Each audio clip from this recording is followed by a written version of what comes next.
to talk to my community members who say so adamantly that they don't want this because they've already seen these horrible changes that y'all have pushed through in our community.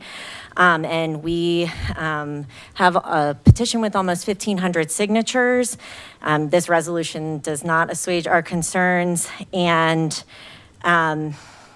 we show up continuously in much greater numbers to these meetings, even less trained than the cops. You keep using this word. I love how everyone's catching on to this nimble thing. It's just some nonsense corporate speak, which shows that you guys didn't even write the resolution, because this is the same sales pitch from the chamber. It's just new words for a different time. This is another pattern of urban renewal. The word vagrancy that's used in the bid proposal actually comes directly from the Black Codes, which happened during Reconstruction. You guys are just parroting the chamber's talking points and lining the pockets of the same folks over and over who have been exploiting our town and will continue to do so. The community doesn't even know about this, and they're gonna get even more upset once they're actually paying for it. That's what we learned while we were canvassing, which, by the way, if you guys wanna give us $200,000, we will gladly accept that. You ignored the recommendations from the National Alliance to End Homelessness, and yet you've thrown in this new proposal. You're expecting to get different results, and we know that we have problems with housing in our community. We know we have problems of the needs of the people being met. You continue to ignore them and push forth business interests.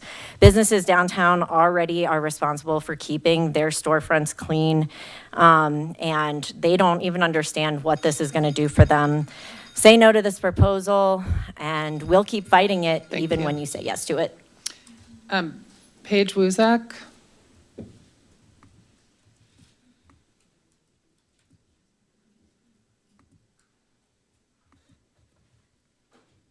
Are property owners down here. It's already undemocratic, and a return to the rule by property instead of a return to the rule of people, one vote, one person. And also, I'd appreciate if no one's on their electronics right this moment. I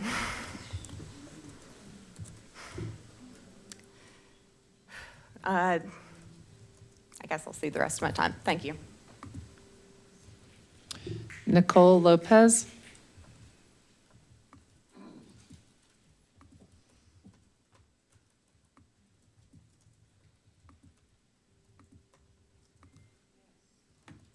Seems to be becoming clear that the bid is coming regardless of what the community says. I cannot stress enough how much this erodes trust in local governance. I echo the sentiments of fellow members of the public and the chambers. I agree that we should be funding our baseline services like paying the firefighters a thriving wage. We should be fully funding the community co-responders program. I'm also concerned why, we are getting these studies done. We are moving forward initiatives to combat these issues that we have in our community. Why are they not included in the bid or represented in the bid, right? And how does the bid interact with the reparations commission? Why is there no ability for this to, actually feed back into the community? And where is the fire? Where is the rush? Where is this urgency? You clearly do not have the backing and trust of the community, given the amount of people who are willing to wait through 4 and 5 hour long meetings, or take off work early, or get childcare, or skip dinner, only to just be not listened to. Nimbleness isn't a good thing if it allows for harm to occur quicker. Thank you. Melon Hervey. Hello, council members. I came to my first meeting last month and stayed the whole shebang and was pretty disappointed in what I saw. People have been saying everything that has been needed to be said, in my opinion, so I'm not going to add on to that. I'm going to speak on my personal experience. I've just gotten back from New Orleans last week, which is one of the first places that has implemented a bid back in the 70s. I could tell you this, we recognized right away because we saw these strange cars with these people in uniform that were not police officers driving around, making us feel a certain type of way. And I'm a privileged person. And this is all to say that we still couldn't leave our car parked just anywhere, even in the daytime. My friend was stressing out about our stuff. There was random people coming up and talking to us, making us feel uncomfortable, people who were belligerently drunk, and nothing about it.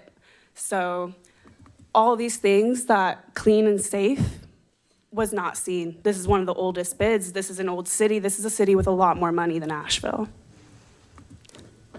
I don't understand. A few years ago, when I was in school, wanted to be interested in politics. I volunteered for different campaigns. I did phone banking, and I started losing faith in larger bodies. But I thought that the civil and local government body was where a difference could be made. You guys have completely disappointed me.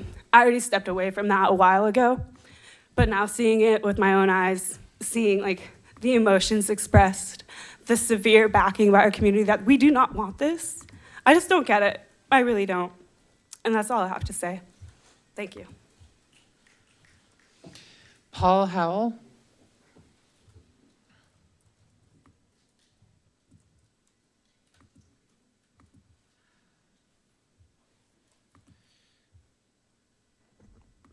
Good evening. Hello, Maggie. Okay, let's make this brief here. Y'all just don't get it, do you? Y'all continuously going against what the community wants over and over and over and over. It doesn't stop. I don't think it's going to stop until we vote y'all out of here. But as far as this back in the day thing, this bid thing, how come y'all keep wanting to put money into outside resources and people, whatever, whatnot? We got resources here. We got a fire department here that needs money. We got a police department here that needs money. They can do, pay these people we got here. Stop bringing in other people. Pay our people we got here. When our doggone elevator was down for 5 weeks, the fire department was the first people to show up down there to try to help us get up and down the doggone building. When the smoke detectors go off at 3 and 4 o'clock in the morning, the fire department is there nonstop. When somebody can't get in the building or something, who comes? The fire department. Housing doesn't show up, the fire department. But y'all won't give these people money. Why? Let's not talk about them putting out fires. Risking their lives putting out fires, saving people. How much money? Forgive me for that. No matter how much money you make, but they need to make a better money than what y'all trying to give them. Take this money y'all want to get to these bid people and give it to our fire department and to our police department. I don't even want to speak 3 minutes. That's all I got to say. Lauren Bartram.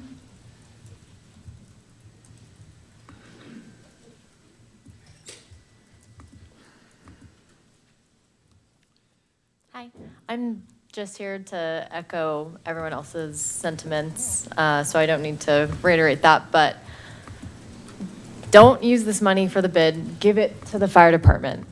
They deserve a living wage. It's so sad that we see them all over town. They answer to everything, and you're gonna give $200,000 to these random people, and I don't understand. On the upside, I'm now involved in local politics, so I'm sure we'll see you soon. Thank you. Dee Salisbury.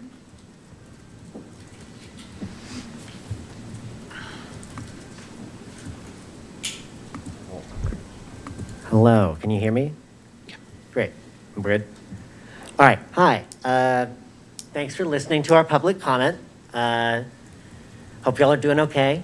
I didn't come prepared to speak tonight, pretty obviously at this point, I suspect. So I'm gonna start just for a sec, and we're gonna do the thing that Ross Gay tells everyone they should do. Everyone take like 5 seconds and think about something really delightful you got to do today. Everybody here. Great, thanks everybody. I really appreciate everybody doing that. That was really nice. Please vote no on this. It doesn't seem like a democratic process. I literally can't understand what it's for, and I've been reading this document as y'all been working on it. I don't understand still.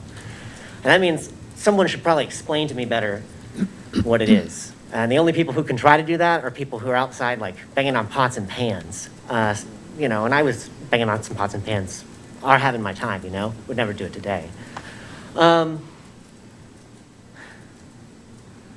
it's just like pretty clearly gonna be usurped by white supremacists over the next 4 years. Like that's what's gonna happen. So like, I just don't think we should make things that white supremacists can co-opt at this point, probably. Just because it's happening right now. Obviously, I didn't have anything prepared to say. Those are just some thoughts that came to me over the meeting. I hope everyone wants to leave today and get to go do something else delightful. I've had a pretty good time at this meeting. I can't imagine everybody has. So everyone has a good night. Thank you. Okay, that concludes the public comment on this item. Council, we have a motion. I turned Mayor. myself off. We have a motion and a second? I just have a couple things to say before you jump Sure, into no, that. yep, please. Did someone else have their mic on before me? I wasn't sure. No, it's just left on. Okay. Just a couple things, because some of those comments I just want to maybe add some clarity to.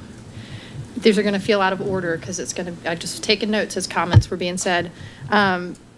I did a little analysis. I've been really concerned about the bid. I've been very concerned. So I've been doing lots of homework.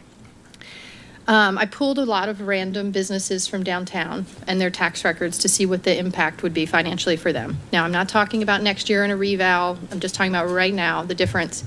And so the comment was that, this is somehow catering to hotels or something, but hotels are actually going to be paying the most. If that wasn't clear, here's some actual numbers. If you are Ben & Jerry's downtown, your tax impact is about $34 a month. If you are the Green Sage downtown, a beloved local business, it's $54 a month.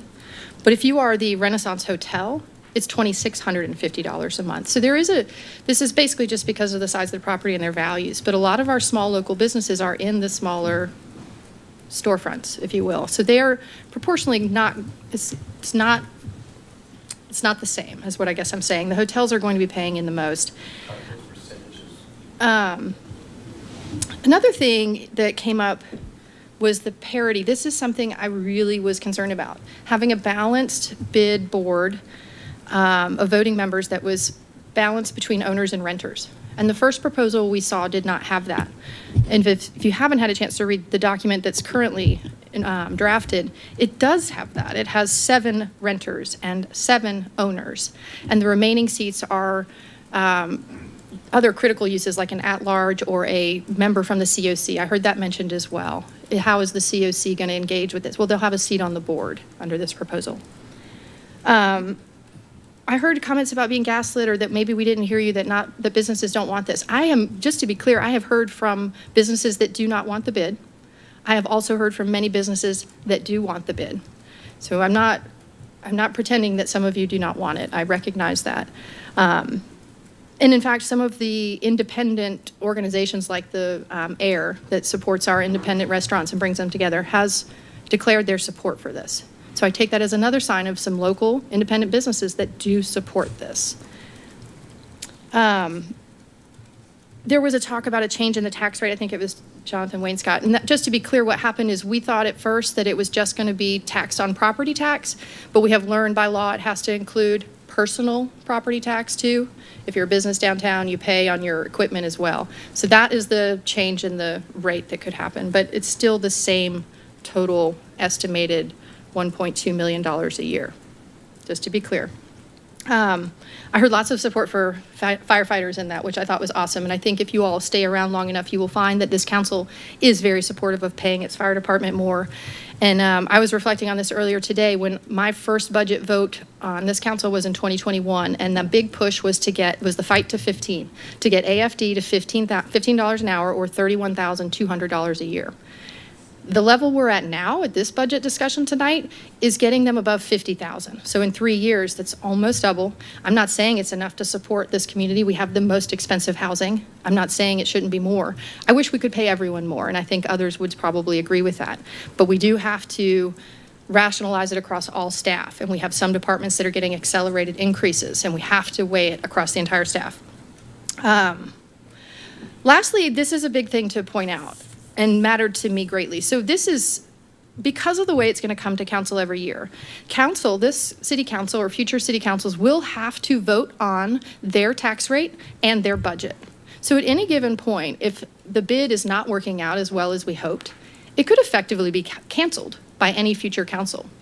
Do you get that? So if this doesn't go well, and in 2 years, half of us aren't here, who knows, the current council will have to either approve the tax rate or zero it out.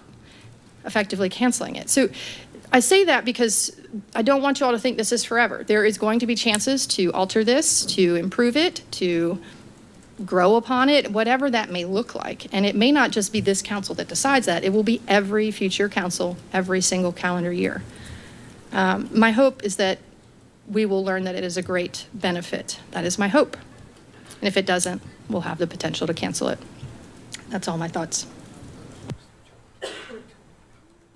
Thank you. I have some to add. This is Kim. I was doing something beautiful outside today before I came to the meeting to get my levels right.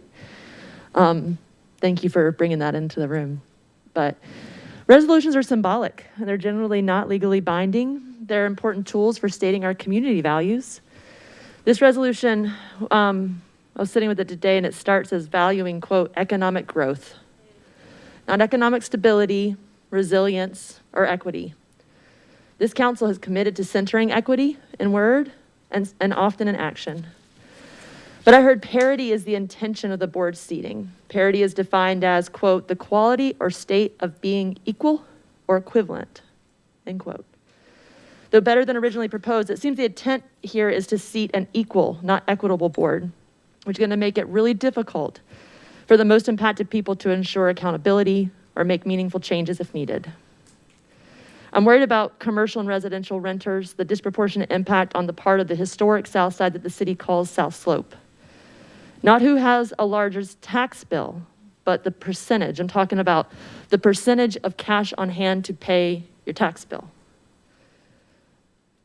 And I'm worried when I look at the accountability tools, it seems really parallel to our Tourism Development Authority. Later on in the meeting, we're going to be talking about our Planning and Zoning Commission and our Tourism Development Authority and like whether or not we can seat the people that even apply because they may or may not be eligible because of the limitations on the seats. So it had me thinking about like who will be able to afford to live and operate a business in downtown for us to be able to seat. Will we be 3 to 5 years out being like, oh my gosh, we have all these applicants and we don't have renters.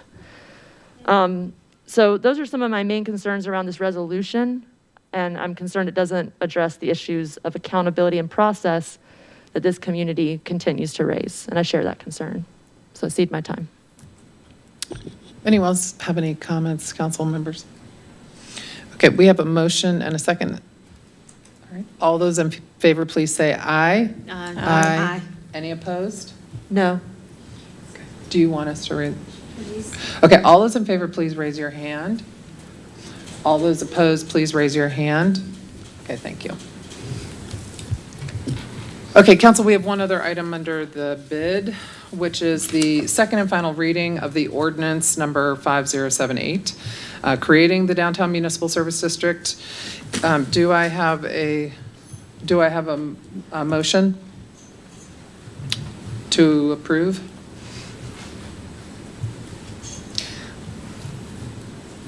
I am happy to, and I'm looking for to see if there a is. proposed one, but I guess I can just read that I make a motion to approve the second and final reading of the ordinance to create a downtown Asheville Business Improvement District. Ordinance number 5078. That is Thank a you. motion. Do I have a second?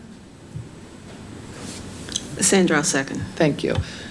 All those in favor, please raise your hand.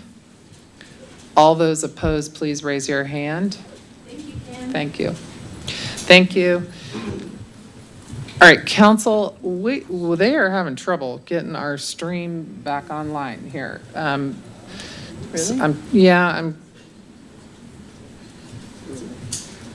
Let me just check in with Dan and see what's happening here.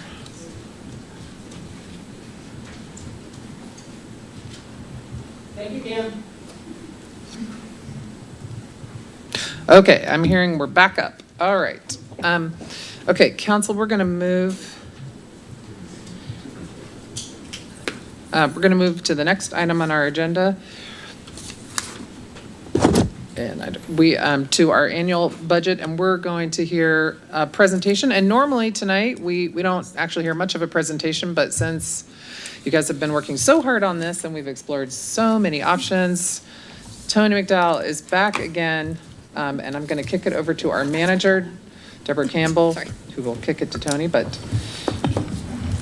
You're Deborah, please take absolutely it right, away. Mayor. Thank you. I will be kicking it to Tony, but I first want to, again, thank you all for your time, your effort, thank the community for its input.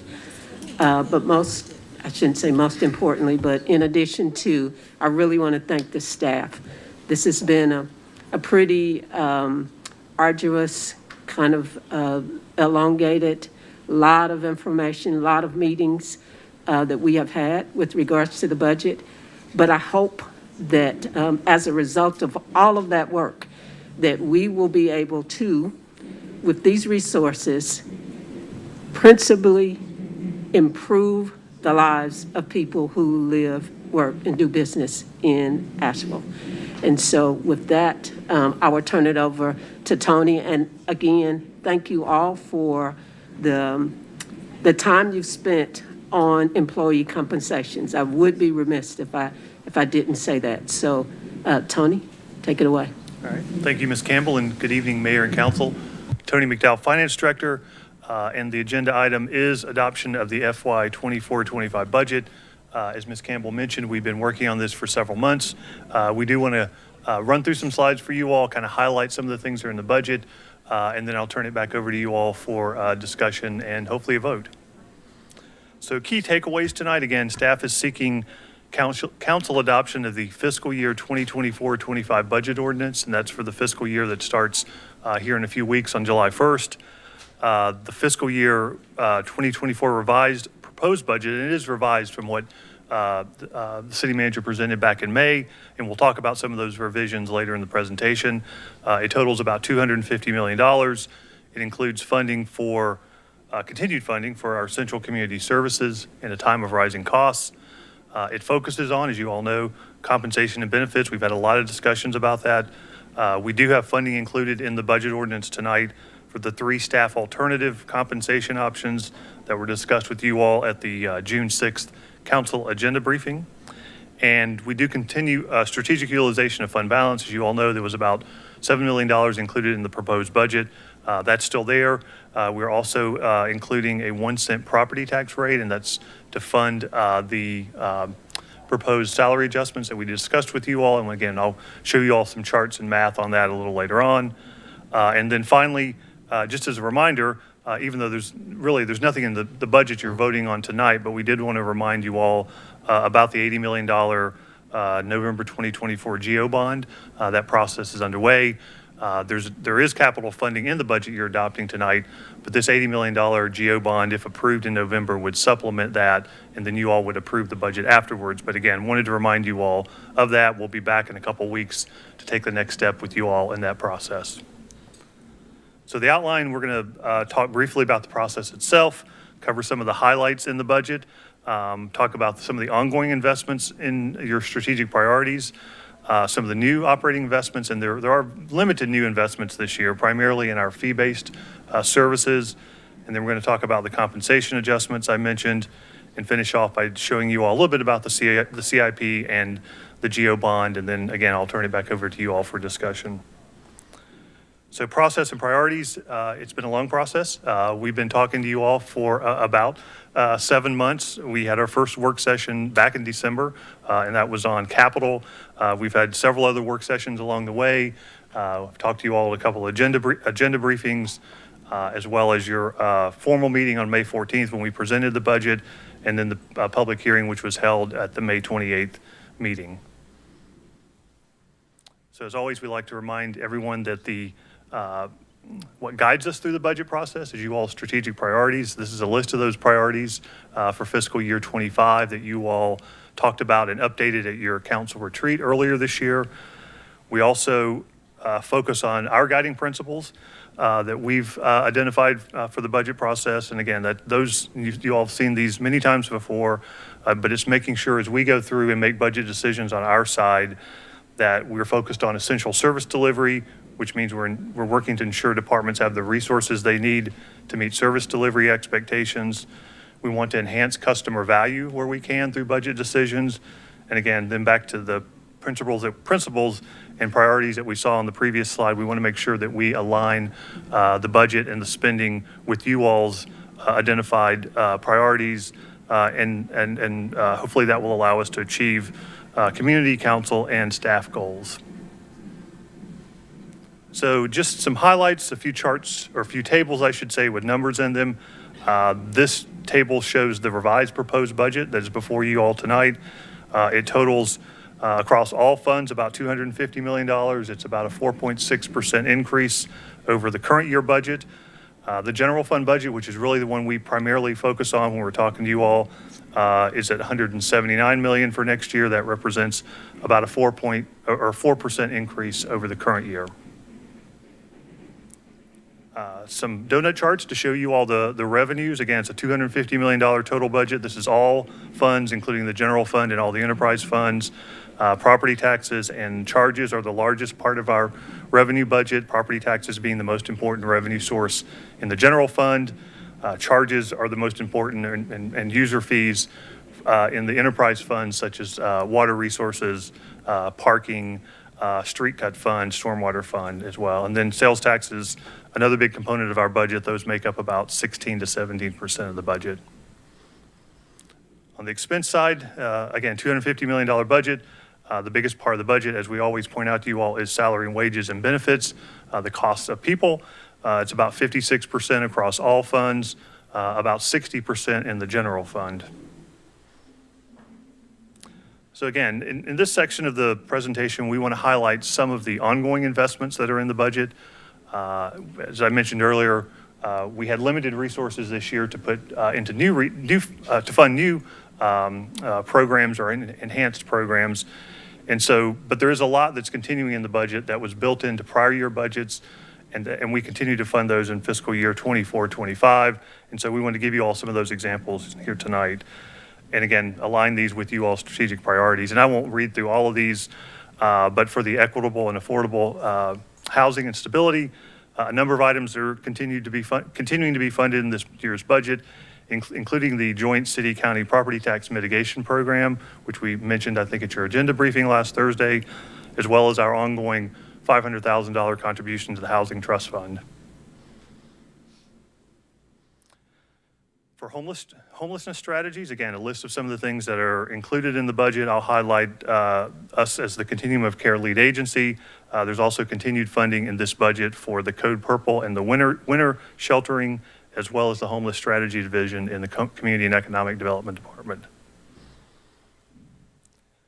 Neighborhood and climate resilience. As you all probably remember, we funded the relocation of our park maintenance facility a few years ago. There's an ongoing cost associated with that for the lease. That's included in the budget, as well as a number of things in our sustainability area, such as the food scrap drop-off program, the weatherization program, and other neighborhood matching grants as well.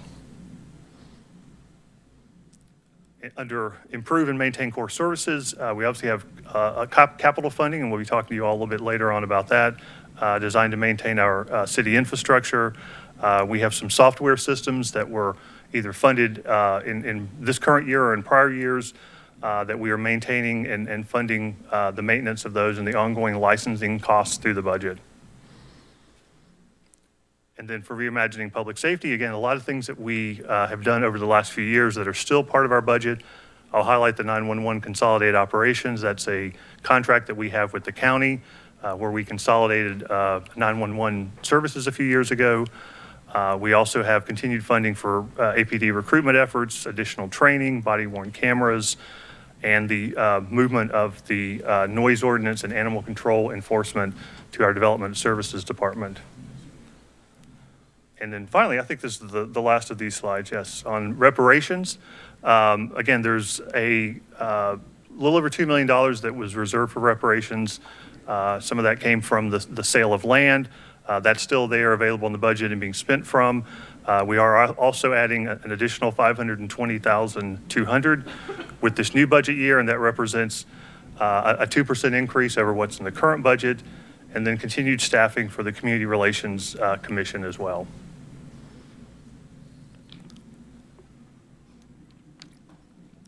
So moving on to the new investments in the budget. And again, we really have limited new investments to talk about this year because we've had such a slowdown in our revenue growth. In the general fund, We did add 8 new positions. 7 of those 8 are for the community responder program to make that pilot permanent. 5 of them are additional firefighters, and 2 are peer support specialists that are funded through the opioid settlement. And I won't highlight all these as I go through. Most of the new additions, as I mentioned, are in our fee-based programs and our enterprise funds. We did add 21 positions in the enterprise funds. 5 of those are in the street cut fund. We're adding a new customer for that service, Duke Energy. You all approved some fee increases back in March that allowed us to add some additional crews and stormwater, and also water as the water fund as well. And again, we have, of the next few slides, just a little bit more detail on some of those. Again, I mentioned the community responder program that's funded in the budget. There's also drone support, and there was a mention on the previous slide about APD repurposing 2 of their positions to support this program, so there's funding there for that. There's funding to upgrade the public safety radio system, the transit operations support, in the yard waste and brush collection area, we are adding a additional staffing there as well, which is funded with the fee increase that you all approved.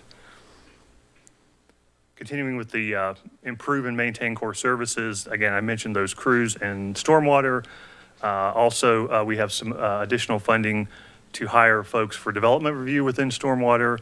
And then I mentioned the expansion of our street cut fund to include a new customer in Duke Energy as well.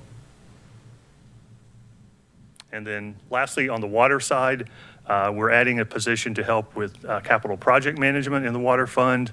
As you all know, the water fund has a very active CIP, and there's going to be a lot of new projects starting over the next few years. So we're adding a position to help with that. And then that new crew that I mentioned, which is focused on responding to leaks and breaks in South Asheville. Okay, so I'm going to transition now to the compensation adjustments. And again, this was what we focused on and discussed with you all at your agenda briefing last week. Before I get into the specific adjustments that we're recommending for this year, just wanted to highlight some of the history here. So on this slide, we look back to fiscal 17-18 and how compensation and benefits have increased over that time. And I'll focus on the last 3 years, starting in fiscal year 21-22. We've had significant investment in compensation and benefits over that time. They've grown by an average of about 10% a year. And again, that started in fiscal year 21-22 when the Archer study was first implemented, and continues through tonight and some of the recommendations we have for next year as well. Just a reminder of what's in the budget year that is wrapping up here in a few weeks.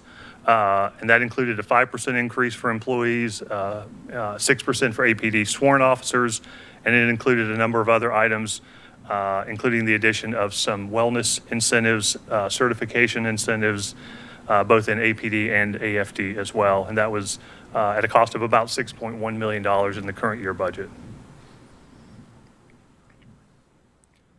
So just a quick summary here. Again, significant resources have been invested in compensation over the last few years. That fiscal year 21-22 investment, which was really the first year that we funded the Archer study recommendations, that included a 2-cent tax rate increase by City Council to fund some of those adjustments.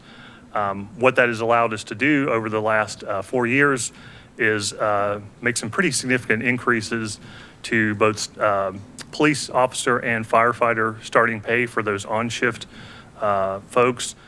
Police officer pay, and this is base pay. This does not include any of the incentives I mentioned, but base pay for police officers is 21% or 27% higher today than it was in fiscal year 2021. And starting on-shift firefighter pay is about 39% higher than it is. And again, those amounts are just for the base pay. They don't include any of those additional certifications that have been added as well. So in the original manager's proposed budget that we brought you all back in May, the recommendation for salary adjustments for next year was a 4.11 across the board increase for all staff. The cost of that was about $3.5 million in the general fund and roughly another $1 million in our enterprise funds.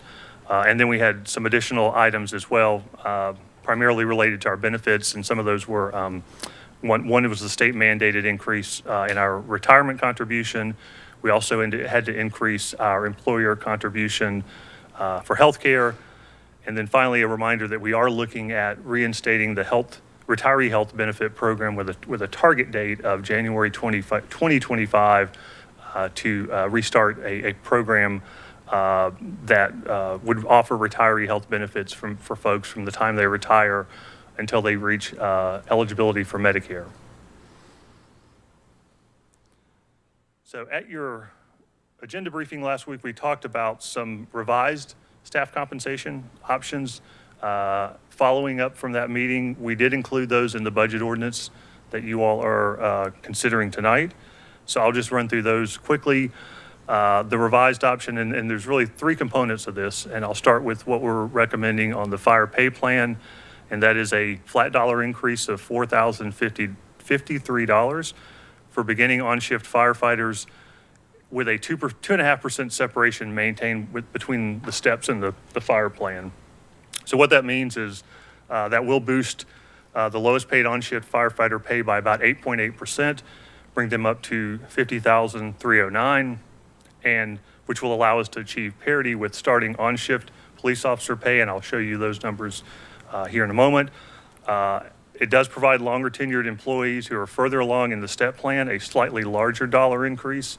And again, that's designed to kind of help maintain the integrity of the step plan. And the estimated cost of this proposal is around $800,000. For the police pay plan, we're recommending a 6% increase for all employees on the police pay plan. This will boost the lowest paid on-shift police officer pay to $50,309. It's consistent with the increase that was provided in the current fiscal year and able to provide over the last few years as we've invested more in compensation and benefits. If you look back to 2021, both for the police officer first step and the firefighter, you can see that significant increases have been made in the last 4 years. And then the other thing I would highlight here is our proposal for fiscal year 2025 will bring parity. And so police officer, the first step in the police officer pay plan would be $50,309, the same as the firefighter plan. And again, a reminder that these numbers only include base pay and none of the supplemental pays that we've talked about in some of our previous presentations. So finally, the third component of the pay recommendations is for non-public safety staff. And what we're recommending there is an increase of $2,400 or 4.11%, whichever is greater. And what this will mean is that for the city's lowest paid employees, they'll get a pay increase of about 6.3%. And then there's a breaking point where the math becomes if you're over $58,000, you're going to get the 4.11% because that's the larger. If you're under roughly $58,000, you're going to get the $2,400 increase because that's the larger amount. So the way that breaks down across the city, this includes all funds, both general fund and enterprise funds. There's about 490 or 500 employees roughly that would get $2,400, and about 295 employees that would get the 4.11%. And we estimate the cost of this in the general fund is about $160,000 more than what was in the original manager's proposed budget. And just a reminder, there is a cost in the enterprise funds, but we've been able to make adjustments there, increase some revenues, make some other minor adjustments, primarily in the water fund. And so we didn't have to ask for any additional fee increases in the enterprise funds to accommodate this. So in summary, just kind of some pros and cons of what we've proposed. Again, on the pros side, this would raise starting pay for on-shift police officers and firefighters by 6% and 8.8% respectively, which is more than what was in the original manager's proposed budget. For the fire pay plan, what we're proposing ensures similar increases across all classifications on the fire pay plan, which we believe will help minimize compression and pay plan disruption for the fire pay plan. It also increases pay for non-public safety staff who make less than that $58,000 a year by more than what we had in our original proposal. And at the same time, it doesn't reduce the amount that we had in our original proposal for any staff at the city. Cons, there is a cost to this, and I'm going to show you all, I think the next slide is the chart that summarizes that. And so it will either require a property tax rate increase, greater usage of fund balance, or some combination of both to fund. And then we also will continue to look at this. Once the raises are implemented, HR staff is going to look at this, and there may be some additional adjustments that have to be made due to the fact that we're doing the 2,400 and the 40 and the 4.11. There may be some slight compression that's created by that, and so we're going to look at that. We don't think that's going to be a big deal or come with a large dollar amount if we had to correct that. So in summary, again, a lot of numbers on this chart, but this highlights the cost of the three options that we've laid out for the fire pay plan, the police pay plan, and all the folks on all the other pay plans, the non-public safety staff. The cost is about $1.26 million. What you can see here is what that would mean in terms of a tax rate increase. It would be a 0.63 cent tax rate increase, so less than 1 penny. And for the average taxpayer, residential taxpayer, that would be about a $22 increase in property taxes per year. We also, at your agenda briefing on Thursday, suggested if council is interested, you could make that increase 1 penny, which would allow us to put some money back into fund balance, about $740,000, and that would add slightly more cost to it and bring the overall impact to the average taxpayer to about $35 per year. And then just a quick summary as a reminder about the fee increases that were passed earlier this year. So if you all were to pass the 1 cent tax rate increase along with the other fee increases that were approved back in March, that would mean an overall average increase for the typical residential household of about $55 per year. So last part of the presentation, I'm going to shift into CIP and quickly go over that. So as you all have seen before, our 5-year CIP plan, which you all adopt the first year of that tonight, the first year includes about $32 million. This is just our general fund CIP. One of the things we've highlighted to you all over the time that we've talked to you on the budget this year is that this really is a maintenance CIP and that there is a need for additional funding. And we're going to move on to the GO bond here in a moment. But again, wanted to highlight what's in the CIP that you all are considering tonight. And then on the enterprise fund side, just a reminder that the Water Resources Fund includes a 5-year CIP of about $240 million. You all approved fee increases back in March to help fund some of those projects that are upcoming. We're actually going to be coming back to you all at your next meeting to get you all's approval for the first step in issuing the water revenue bonds for the meter replacement project that's been underway for a while. So there'll be more water debt that's issued over the next 5 years as we move through some of those additional projects that are upcoming. And then finally, in the parking fund, the $11 million in parking garage maintenance needs that were identified through our facility study. Funding is in the budget ordinance tonight for those maintenance projects, and it's going to be funded with the revenue from the fee increases that you all approved back in March. And then finally, the GO bond. So, and again, not talking to you all about that tonight, but we will be back in a couple weeks to take the next step along that path. At your last meeting, we started the process with a $80 million overall November 2024 GO bond, 20 million in each category. So that would be 20 million for housing, 20 million for transportation, 20 million for parks, and 20 million for public safety facilities. And just a reminder, those next steps on the GO bond, we'll be back to you all at your next meeting to introduce the bond orders and set the public hearing. At your July meeting, we will hold the public hearing, adopt the bond order, and set the referenda. And that's really kind of the final step. And then the process will move on to the next step, which is the communication and engagement piece that's going to be led by the city manager's office, CAPE, finance, and outside organizations leading up to the November vote. If the referendum's passed in November, we'll be back to you all after that for the budget amendment, probably in February of 2025. So again, back to the key takeaways, and I won't go through all these again, but we are seeking council adoption of the budget tonight. It's a budget that continues funding for all central community services. There's the focus on employees' compensation and benefits, and it does include a 1 cent proposed tax rate increase as well. So with that, unless Ms. Campbell has anything to add, and I see her shaking her head, I will turn it back over to City Council. Thanks, Tony, and thank you for all your hard work and all your staff's hard work, and Ms. Campbell for all your work. And I know we asked a lot of questions, extra questions this year, and asked you to look at a lot of scenarios. Council, because Brad likes to make this really complicated, there are technically 5 motions under the budget, but let me just explain. The first one is the motion or to adopt the budget. The second is we have to recuse me because I serve on the Economic Development Commission and because of the conflict of interest policy or requirement under the statute. We technically have to recuse me, then vote to allocate the funding just for that single item. Then we have to vote to recuse Sage because then we have to vote on the item just for the Sports Commission. So that's why there's 5 votes. And I see a lot of lights on, and I will ask, let's go down the line. Maggie?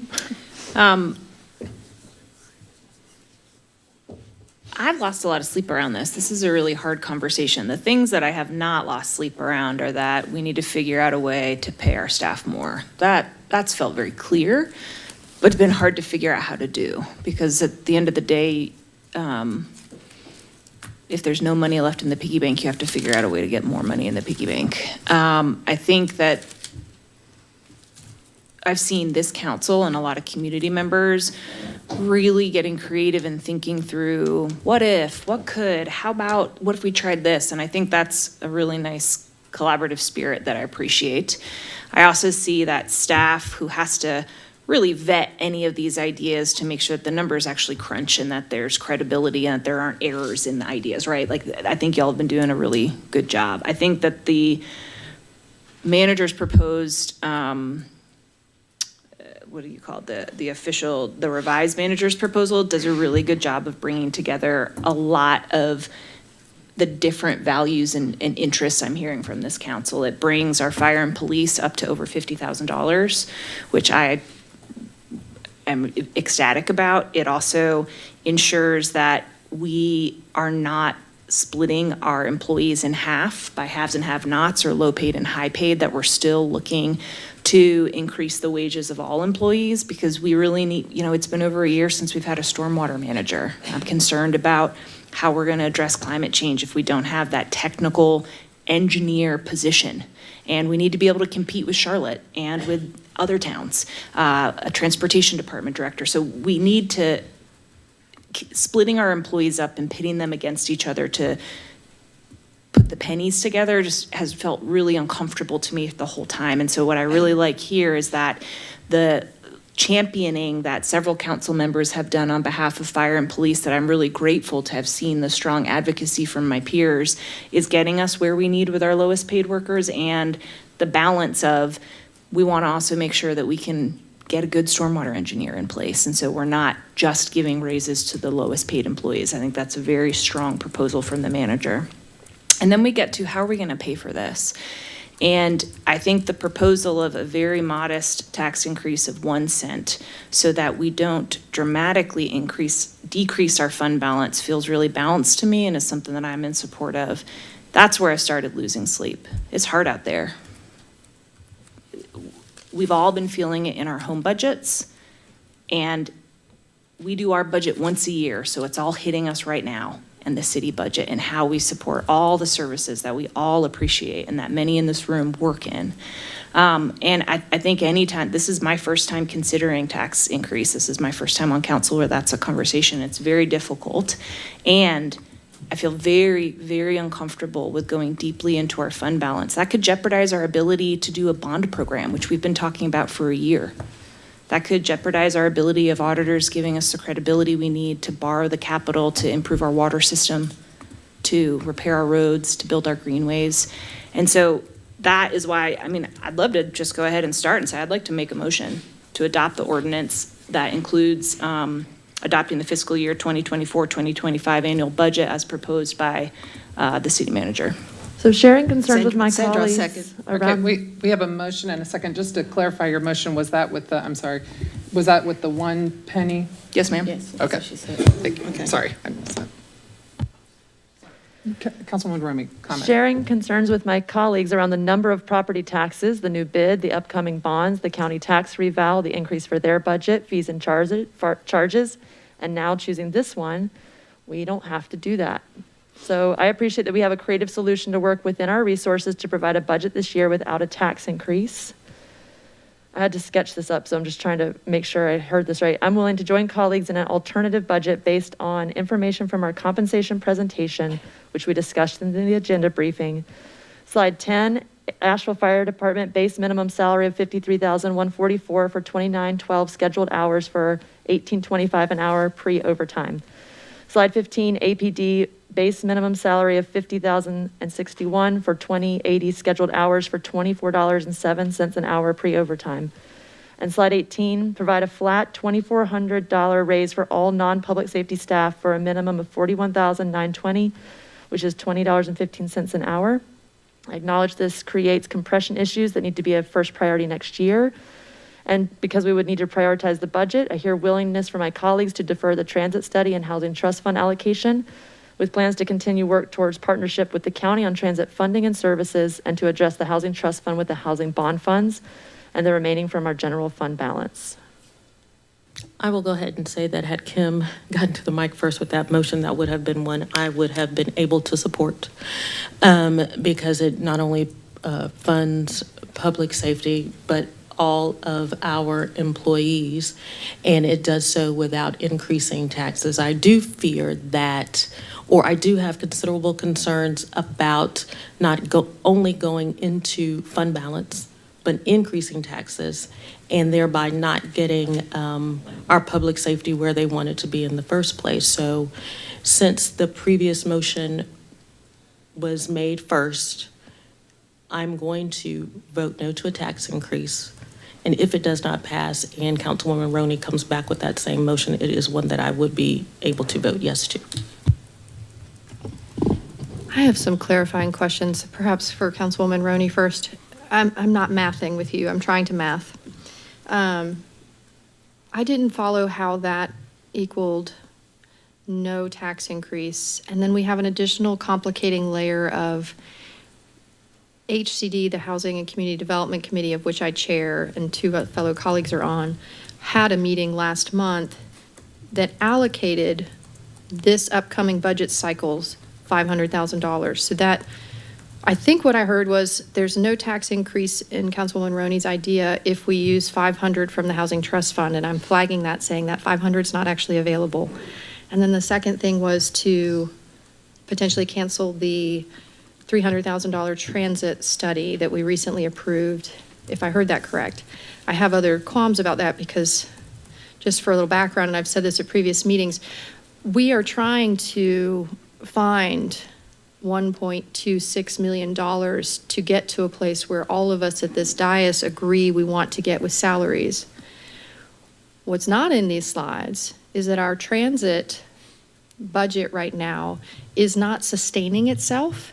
And our general fund, where that 1.26 million could have come from, is helping subsidize transit enterprise fund by $2 million this year. So I don't know what the transit study will give us. My hope is that it gives us some more fiscal tools to dial to get transit where it is not consuming the funds we have to award our employees' salary. I hope that made sense. But we have a problem. We need to address the transit budgeting. I don't know what that outcome will look like, but it is costing us more money than it is making, and which is why we have these problems with affording the wages we want.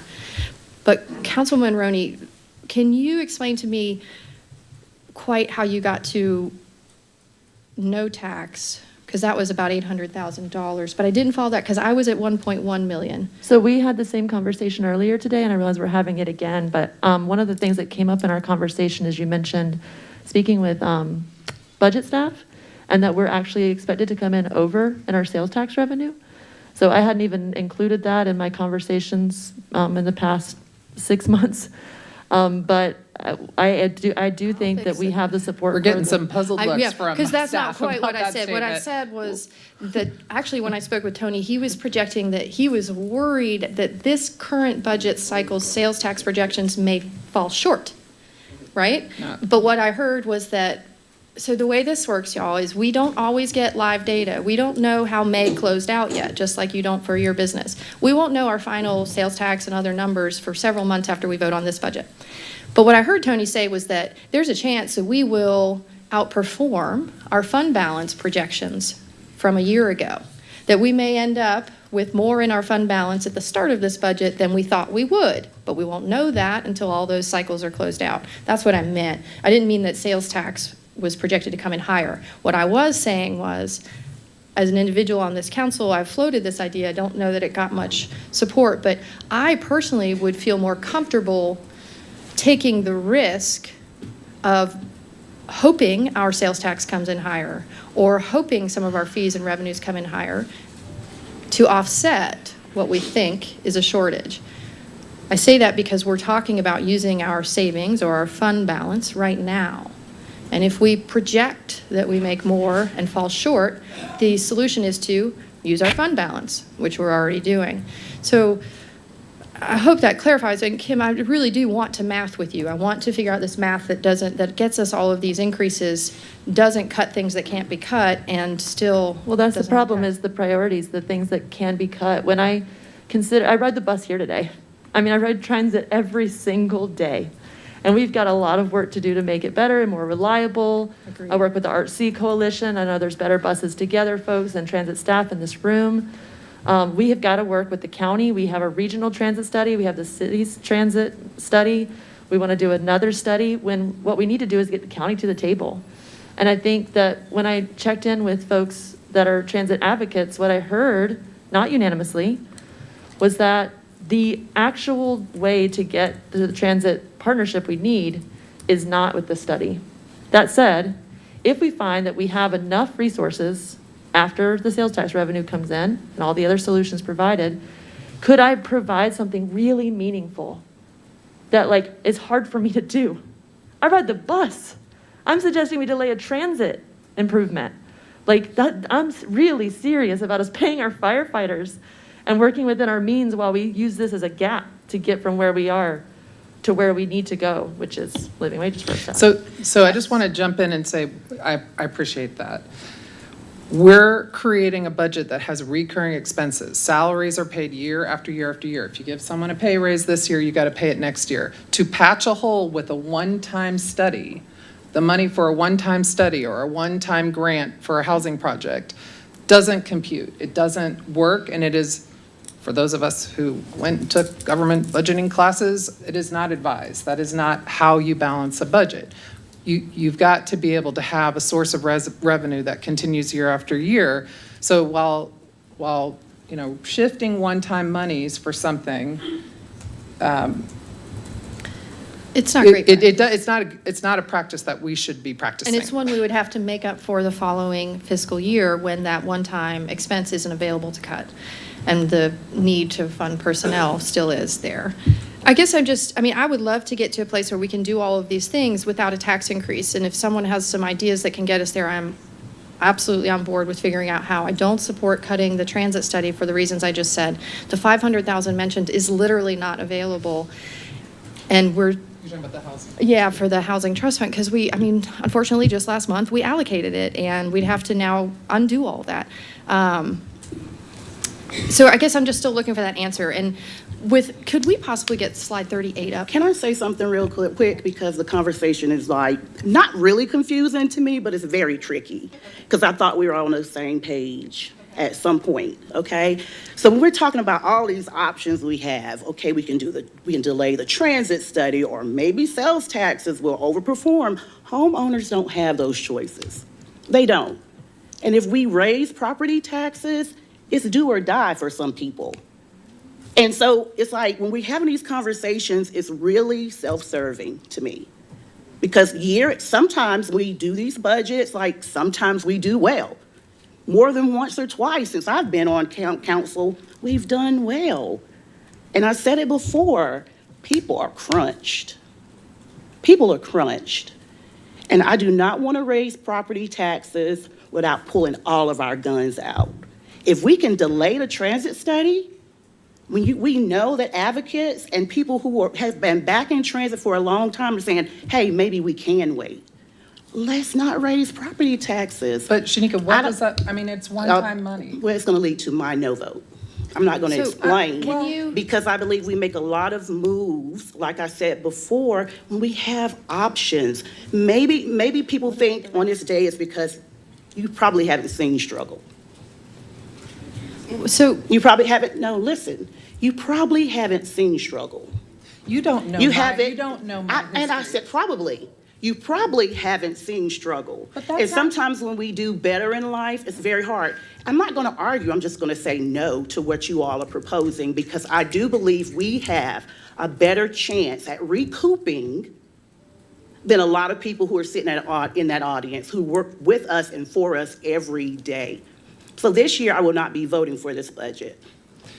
Councilwoman What- can I- Smith, wait, I I want- totally appreciate that, actually. Sage, I Well, just wanted to wanted ask, I wanted clarify. to just understand a little bit about, and you've said that, you, just I doesn't math yet. anticipated you would, because I think that, I appreciate that.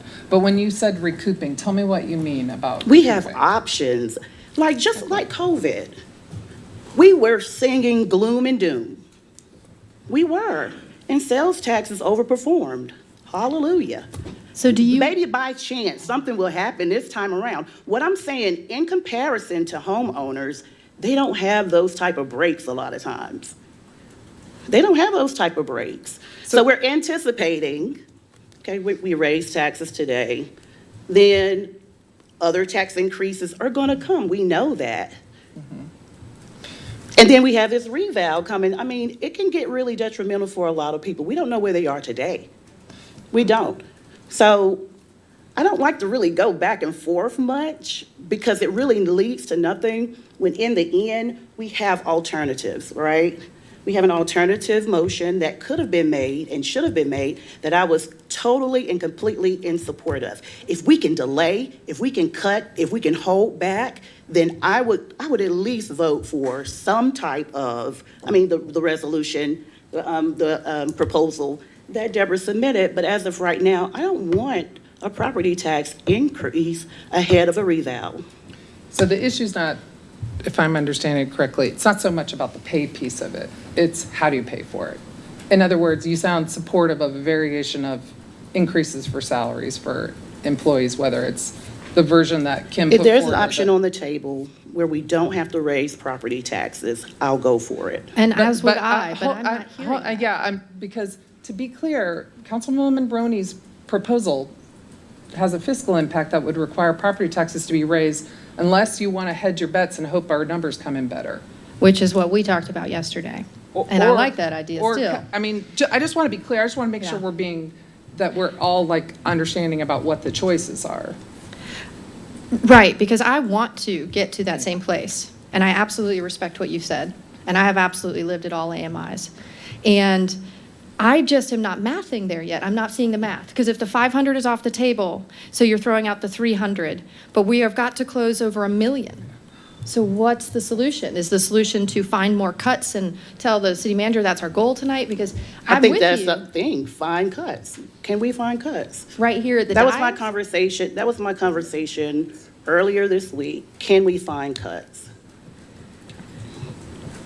Is there any way that we can find cuts? And there is a viable solution on the table with the transit study. It's Y'all just don't not like it? enough. It's But just it's not not enough. Y'all don't like, but there are other options out there. And if anybody on the dais has any ideas about where else we can cut, I'm sure there are places we can cut. Well, and I kind of like the idea of hedging our bets on the risk that we might do better. I mean, this is what I said to many of you in the past few days. We have a terrific city manager who is very conservative in her budgeting and her budget staff as well. And this means that they outperform themselves often. So we may be starting at a fund balance number that is higher than we think. We may come in with higher sales taxes than we think. And we're having to bet right now because we make a budget once a year. We're having to bet how all those numbers across the year are going to play out. I would be more comfortable betting on the end, saying, if we're going to use fund balance either way, let's see how they pan out. But that's not the momentum at this dais. What I was going to suggest was at least on this slide to pull the additional fund balance money and just look solely at the pay plan for the tax increase, which is the 2210. That was a suggestion based on what I feel like is half of this council wanting one thing and the other half wanting the other. And I'm not sure. I mean, I would love to get a place where we don't raise taxes, absolutely. I just don't see how that's happening tonight. I mean. All right, anyone else want to make a comment before we have a motion? So we have options to go with, it was Maggie's motion, right? We know there's a potential follow-up motion amongst several people who have voiced support for that following other motion, right? You're talking about the Councilwoman Roney's motion? Yeah, but I still want to understand that motion because it sounded like still needing a tax implication to get it over the hump. Or am I mathing wrong? What is the math that you see? Because even when it comes to the Housing Trust Fund, number one, it's one that is paid into, it's a loan fund. Number two, as we did with the previous bond fund, we moved dollars from the bond into the Housing Trust Fund. So because we have another bond, presumably it's gonna pass, is there anything that says we couldn't move that money into the Housing Trust Fund? To cover the allocations we made last month. I mean, Tony, is that something that we can do? I mean, we're hoping the bond would pass. We've already allocated the money. We'd have to physically go back and have a meeting to unallocate it, I guess, right? Yeah, I think that's the challenge, is because that money is already allocated and the bond is not, it's not a given that the bond will Yeah. pass. The money wouldn't be available to February of And I also 2025. remember probably in the very first work session we had, the city manager requested that we set aside some money for some particular project. I believe it dealt with, I don't know, Ramada or some type of service provider. It seems to me that those funds are also still available. ARPA funds or separate general fund? Some of it is ARPA, some of it is general. Do we know Correct? the dollar? And if we're amount? talking about hundreds of thousands of dollars compared to the 7 million we're pulling from our savings, I don't understand why we're not talking about literally bridging a gap. What? And allowing ourselves to outperform. If I could ask Tony to respond to and provide a little bit of clarity in terms of, I believe, Ms. Roney's proposal, Okay. particularly in terms of the cost of the AFD proposal. Yeah, I think that's if I heard Councilmember Roney correctly, her motion included support for this fire proposal, which we showed you all on Thursday, which came from the Firefighters Association. I think our, staff's concern with this, again, that we talked about on Thursday, is that the compression that will occur as you move up from from senior firefighter to engineer to lieutenant, that cost number of 550 is going to be more once HR staff actually tries to implement this and maintain the integrity of that step plan. So I think that would be our one concern about utilizing that number as a part of the math for that proposal. That is exactly Okay. why I mentioned that compression would be an issue we'd have to commit to next year, because it's not the only department that would have compression issues based on what I suggested. Kim, or Tony, are you going to show us the next one? I just want to know Tony, all the go ahead. math. The whole equation would really help my brain. Oh, you want the? So we've got 550 above and beyond what the current On proposal that, is. I'm just clarification on the 550, is that for the entire department or just the? No, that's just for there's- firefighters and senior firefighters. Right, so Okay. so do we know the full fiscal impact then? Well, I don't think we do, because I think we haven't been able to determine what Okay. additional adjustments would have to be made as we go up the chain to maintain the fire pay plan. And so I Well, think but they're that's, suggesting that none of that happens, that just, yeah. And yes, okay. which- So, and that's the difference between 550 or 800, right? 800 is from staff saying, address the steps and do the 2.5. Correct. Councilwoman Roney is saying her idea is 550. Okay. What's the next number? From Thursday? Well, no, in your plan, Kim. Oh, So what yeah, does please. APD do? Anything? Slide 6%. 15. Slide 15 from tonight? From Thursday. No. From Thursday, okay. Oh, It's the same one I mentioned earlier today, Sage. So right. it's I'm the looking at it. 2,600 across the board for all fire employees, for all police employees. 2,600, not 20. 400. which still gets above 50,000. Okay, and then that total cost to city is, It's about the same as what was in the manager's proposed budget. Again, I think our concern that we highlighted Thursday on this one is the impact it has for senior level police officers, detectives, sergeants, and lieutenants would get a increase that's actually less in some cases than what we had originally proposed under the Okay. 4.11. so we're still at the 550. And then with the non-public safety, what was the recommendation from you, Kim? Slide 18. Slide what? 18? Okay, so then the 2,400 or 411, whichever is greater, No, this is just the 24. just the 400?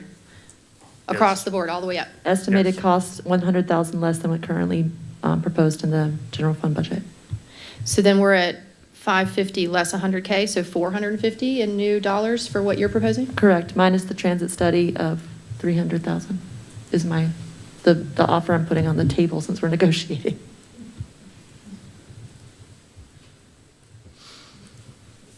Go back to the police one that Ken proposed, please.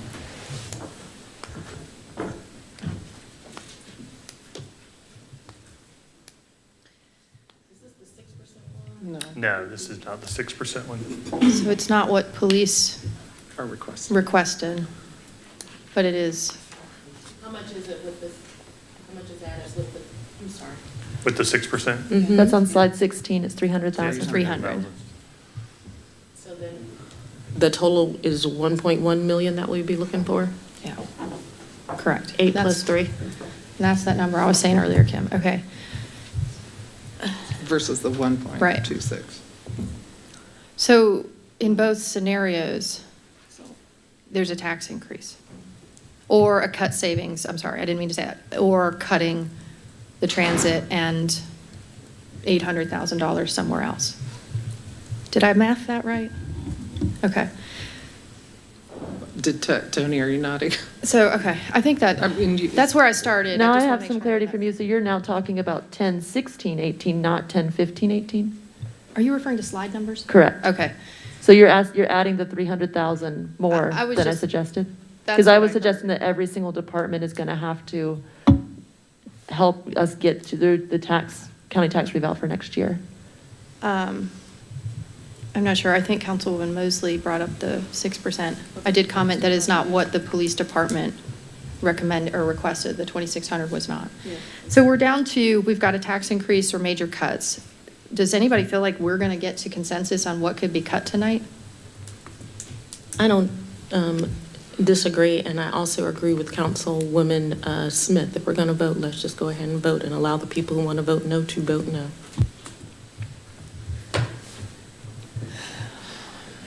Okay, any other questions or comments? Well, yeah, I feel like I'm the swing vote on this, and I want to make sure I understand. You're swinging, you're definitely swinging. I'm Keep swinging. I've been causing ruckus for weeks on this budget, y'all. I'm all over the place because I don't want to raise taxes if we don't have to, and I want to pay people like they matter. Unfortunately, for us to pay people what they're worth, we have to charge the rest of you to do it. And it's complicated, and it's hard, and I've lost a lot of sleep. I don't think that compressing our wages across all our departments is a good move. I think that it is going to cause more problems next year that we are going to then have to figure out. I could be wrong. But it is a concern that I hold. So if we're talking about a tax raising money to hit 1.1 million instead of 1.2, and one fixes compression, I'm going to go with 1.2. But unless there is some like sweeping movement across all of us right now to find things we can cut, then I don't see how we avoid a tax increase, as much as I would like to do so. And I would say that I agree. I was going to say some of the same things you said, because if we do not address the compression issues, it could make things actually worse. And I was concerned, basically, where you spoke about maybe if we should take our chances. I think that we should not take chances with a budget. And also, I really look at it like this. Of course, I do not want to raise taxes, but I think if we're raising taxes, if I had to vote for a tax increase of 1 cent, I would do it for compensation for our employees who deserve it, who basically pretty much make sure the city runs the way it does. And we have to take in consideration, too, the cost of living is higher. And the people realize, one thing about the people, they realize what we're trying to do here. And they realize we have to pay our employees. And we have to pay our fire, police, our essential workers, and people on staff if we want to get the quality of employees and to get them to stay, because it costs a lot of money if we cannot retain employees. That's where we lose a lot of money, retention. And so therefore, like I said, I think, of course, we don't want to do the 1%, but a lot of cities are raising a lot higher, have a lot higher percentages to pay their employees. And I think if we can do it with 1%, I think that that's what I'm in support of. Thanks. I see a lot of red lights, but I'm not sure if anyone's queued to speak. Maggie, is the original motion, are you open to an amendment to reduce that number to 0.63 cents, creating an actual, you might want to go back to that slide 38, Tony, yep, to amending that to a 0.63 cent increase equaling a $22.10 impact to the taxpayer that covers those pay plans but does not include additional money for our fund balance, which I will remind everyone is already around 13.5% at the start of this budget before these numbers. Yeah, I guess I just would ask the why and elaborate that it's pretty well understood by this council that we're going to have to raise taxes next year, no matter what we do tonight. And But it so- doesn't mean we have to raise them all the way Hold on, tonight. still going. I hear you. And sometimes it takes me several sentences to get through where I'm going. I appreciate the patience. A little bit now and a little bit next year, taking steps one at a time feels like a better plan. Next year, it's going to be very painful. And so to me, I see taking a step today with a 1 cent. Next year, we're going to have to consider what those steps are, spreading it out so that people have time to move through the steps instead of nothing and then a big step. So my sense is that your question to reduce from 1 to 0.63 cents is to just lessen the burden on taxes on the citizens. That still puts us in a fiscally precarious place next year, where our fund balance is quite low. We're about to be asking to start a bond cycle, and the people who say yes or no to that look at this meeting and look at the decisions we've been making. I guess, Sage, I'd say I'm open to it, but it's not my preference. So yes, you are open to amending to that? It's not your preference, I heard that, but you are willing to amend. I do think we're going to have a messy budget cycle next year, maybe messier than this one. Well, I would offer that you can influence that, as you could have influenced this evening, but I appreciate the journey we've been on. It's been a wild ride. It is not a light decision for me to raise taxes on anyone. Just please ignore our candor up here because it's been fairly heated amongst some of us. I don't support the full 1%, or 1 cent, I'm sorry. And without that amendment, you are certain to fail at your motion. What I'm trying to decide right now is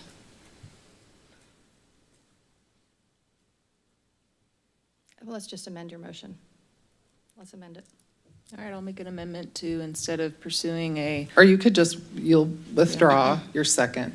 You'll withdraw your motion. You'll make a new motion with the 0.6, with the adoption of the budget, of the manager's budget with the 0.63 cent tax increase. so moved. Sandra? Sandra, I'll second. Okay. Okay, we have a new motion on the table to adopt the manager's proposed budget with the 0.63 cent tax increase.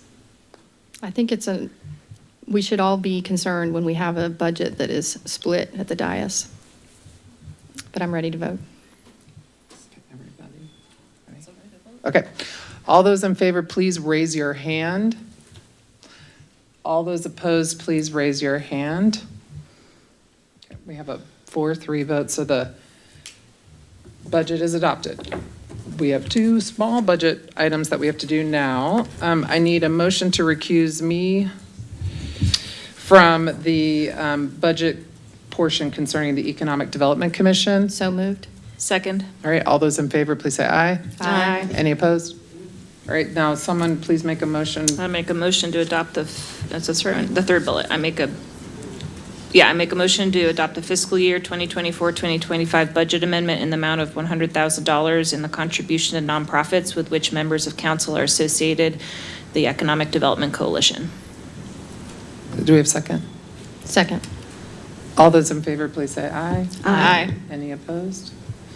All right, and I make a motion to recuse Councilwoman Turner from voting on the attached budget amendment in accordance with North Carolina General Statute Law 2021-191 SB 473 Sports Commission. Second. all those in favor, please say aye. Aye. Any opposed? Okay, now- And the final budget motion is a motion to adopt the fiscal year 2024-2025 budget amendment in the amount of $45,000 in the general fund to allocate budget from city manager's contingency to fund the city's annual contribution to nonprofits with which members of council are associated, the Sports Commission. Second, anyone? Sandra, second. All right, all those in favor, please say aye. Aye. Any opposed? All right, I'm going to turn it over to the vice mayor for the last portion, boards and commissions. Real quick, if I could have a moment of privilege. Y'all, this has been a challenging 6 months. This is my 10th budget cycle. I used to sit in the press row where y'all are sitting, and then I sat in the audience where y'all are sitting, and now I'm in this very hot seat. It's been really exhausting, and I imagine it's been even more so for the people around this table, for the people in this room, or for the people watching at home. I appreciate the creative community-led solutions that allowed me to bring something to the table of ideas that wasn't already on the table. To our firefighters union for bringing your stories that added to my understanding of what you're dealing with every day. And to our community for bringing the heat to this hard conversation. We have a long way to go to taking better care of each other in our mountain home, and that includes our strategic priority that we set for equitable, affordable housing, but we can't even realize for our own staff. But I'm humbled, and I'm honored to be elected to serve at this table. I'm committed to future budgets that reflect our community values, whether it's in this seat or the one you're sitting in. So I cede back to the mayor. Thank you. Okay, at the June 11th meeting earlier today, the Boards and Commissions Committee made the following recommendations for appointments. The Affordable Housing Advisory Committee, the Board and Commissions Committee recommend and move to reappoint Tara Irby and Chris Day. Can I get a second? Second. Okay. So we have a motion and a second. All in favor? Aye. Those opposed? Motion passes. The African American Heritage Commission, as there were no applications for the vacant seats, the city clerk's office will continue to advertise. We'll move on to the Audit Committee. The Boards and Commissions Committee recommended and moved to appoint Nate Uzinski and reappoint Nate Hathaway. Can I get a second? Second. A motion second. All in favor? Aye. Those opposed?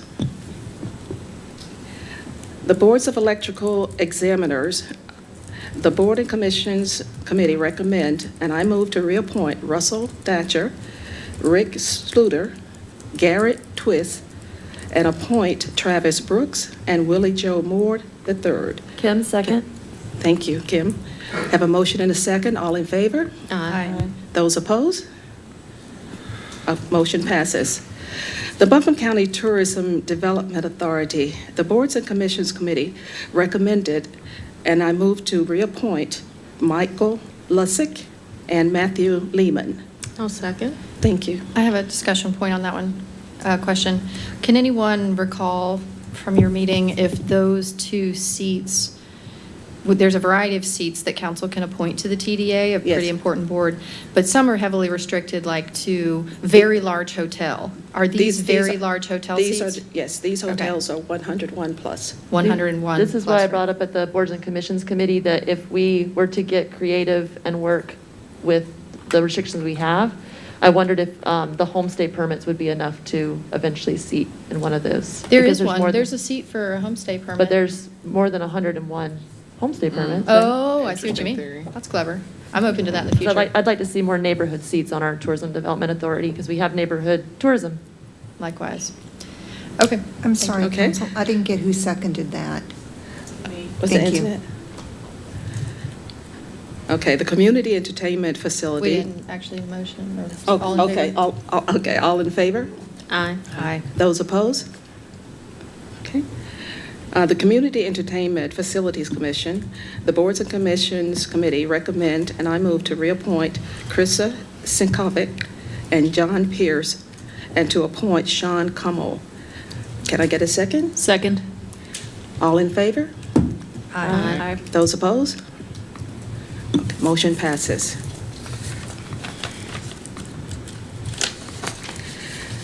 The Historic Resources Commission, the Board and Commissions Committee recommend, and I move to appoint John Michael Henson and Clifford Holt. Can I get a second? Second? All in favor? Aye. Those opposed? Motion passes. The Multimodal Transportation Committee, the Boards and Commissions Committee recommended, and I move to reappoint Kenneth Armstrong, Joseph Chesler, Elsie Martyr, and to reappoint Kate Ribba.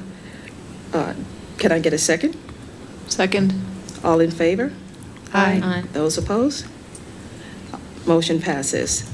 The Neighborhood Advisory Committee, the Boards and Commissions Committee recommended, and I move to appoint Trevor William Smith and reappoint Jake Smith. If I might just make a note that one of the reasons we have one of the vacancies is that Community Leader Bobette Mays has been serving as the chair and is eligible but not applying for reappointment.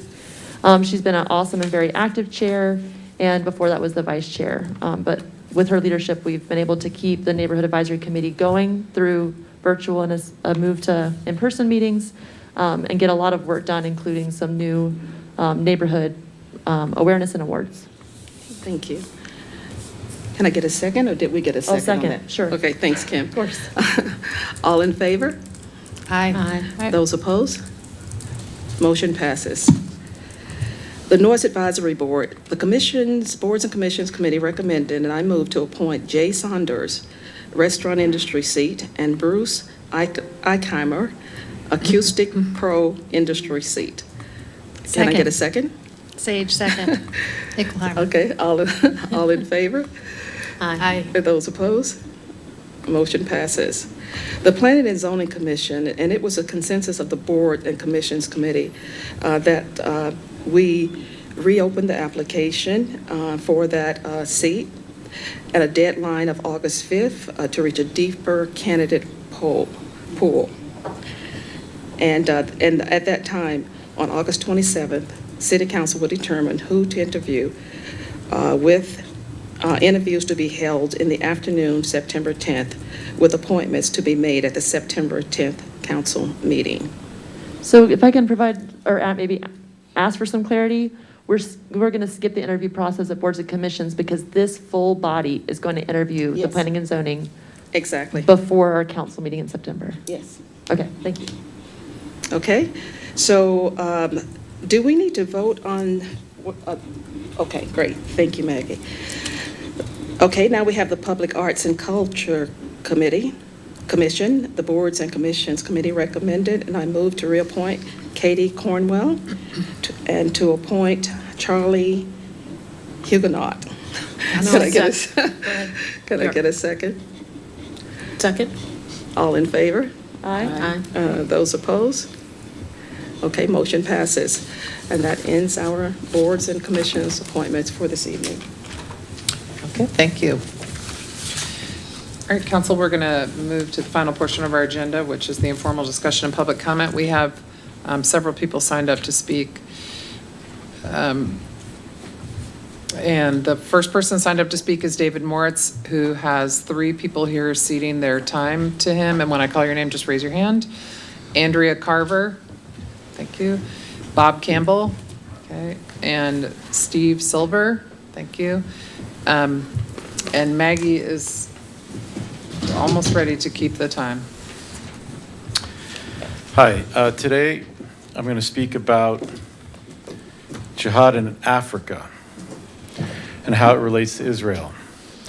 However, before I start, where are these Americans? We need to bring them home. Hirsch, Adan, Sagi, Keith, Omer, as well as over 100 other hostages held against their will. It is shameful that the world is not outraged every day about this, and that the American media is not publishing their faces every day. This beautiful art was done by someone who truly cares, Mighty Matzo Ball. We should all care so much. Also, I want to talk about casualty numbers that the UN reports through OCHA, the Office for the Coordination of Humanitarian Affairs. Since October 7th, 0 casualties have been verified by the UN. Now, we can all feel it's terrible that any civilians die, but we need to understand the data. You can see on the website where they've been tracking casualties since 2008. They say casualty numbers will only be added to this page once these incidents have been independently verified. And then you can see a blank next to the arrow when you put in the dates. Instead, they say the reported figures on those are reported in our flash update snapshot. So let's go there. As you can see, there it says casualty numbers have been provided by the Ministry of Health of the government or the government media office in Gaza. And then the footnote next to the number says its source, MOH Gaza. So you can see it's clear the UN numbers come straight from Hamas. So the media reports this number implying that it comes from the UN and doesn't say they're actually Hamas numbers. This is incredibly deceiving. I don't know what the number is, but they don't either. So I think that needs to be clear when people quote these numbers and make decisions based on them, that these numbers are coming straight from Hamas, regardless of whether it's the New York Times reporting them or whoever. When they say the UN has not verified a single death to this point. In fact, a statistics professor, Abram Weiner of UPenn, said on March that the Hamas numbers are not actually real. He says it's obvious to anyone who understands how naturally occurring numbers work that these are not real, and this is based on 3 factors. 1, daily reported casualty rates increase with metronomical linearity, a regularity that is almost surely not real. 2, there's a lack of correlation between women and children casualties. And 3, there's a strong negative correlation between women and men deaths, which makes no sense at all. So now let's talk about jihad and pan-Arabism. This op-ed was written for the New York Times on November 16th, 1969, but it sounds like it could have been written yesterday. Quote, "It is time that the public be informed of the nature of pan-Arabism. Unfortunately, when we discuss the Arab problem, we see it only in the context of the Middle East. However, there is more than Israel involved in an expansionist policy by the Arab nations united under the slogan of jihad. We are all cognizant of the pressures being exerted by the Arab states against the only real democracy in the area, Israel. But what about the war of genocide being waged by the Arabs of northern Sudan against the black tribes of the south? Or, if you will, the children of Islam from the northern frontier of Nigeria, systematically annihilating the black Igbos from the eastern frontier? Or perhaps the Arabs waging guerrilla warfare against the black government of Chad? Perhaps the fact that the victims could be Jews and black people makes it easier for the world to swallow. After all, Jews and black people have had centuries of experience in being murdered. That was 1969, and nothing has changed. Muslim conflict continues in those 3 countries today. Here's an article about Sudan from June 5th, just last week. 150,000 have died since last year, and 9.2 million are displaced. The New York Times says, quote, "One of the most horrific situations on earth is on a trajectory to get far, far worse. Fueling the chaos, Sudan has become a playground for foreign players like Russia and Iran. 2 Muslim factions are fighting. Fighting between the military and a powerful paramilitary group has led to massacres, causing millions to flee and their homes and threatens to cause a famine." Here's a short history of Sudan, and it is 97% Muslim and under Sharia law. Apostasy against Islam is punishable by death. Between 1983 and 2005, over the course of a 22-year civil war in Sudan, up to 2 million people lost their lives, and around 80% of southern Sudan's population of over 4 million people were internally displaced. Christianity was the predominant religion prior to the arrival of Islam, who eventually expelled the majority Christians of the region. Nigeria is confronted by multiple security challenges, notably the resilient Boko Haram Islamist insurgency in the northeast. Violence by the Muslims has displaced more than 2 million people and created a massive humanitarian crisis. Experts fear that the contagion will spread to Chad. Those were the 3 countries covered in 1969. What's the origin of this conflict? Let's talk about Islamic imperialism and Arab colonialism. You can see for yourself the conquest and colonization on this map over the centuries. 4 days ago, the New York Times wrote about how the violence has now spread to West Africa. Groups loyal to Al-Qaeda and the Islamic State expand in the region. This was June 7th, by the way. Extremist insurgency is steadily seeping south. Al-Qaeda and Islamic State affiliates are metastasizing throughout the region. Terrorism spreads in West Africa. Mali was the first country in the Sahel to be destabilized by jihadists and rebels. Niger has seen unlawful killings and grave violations against children. Ghana is feared to be the next target of jihad. Togo, Benin, and the Ivory Coast are already facing terrorist attacks. Quote, the challenges plaguing the Sahel are so overwhelming that it's not exactly clear how much the U.S. can help. These issues feed into the growth of violent extremist organizations. Mali was the first country to be overrun by jihadists. They seized urban centers like Timbuktu. Armed groups ran rampage in the countryside, causing millions to flee their homes. Niger has suffered from terrorism by jihadist militants, and security has gotten worse, including unlawful killings and violations against children.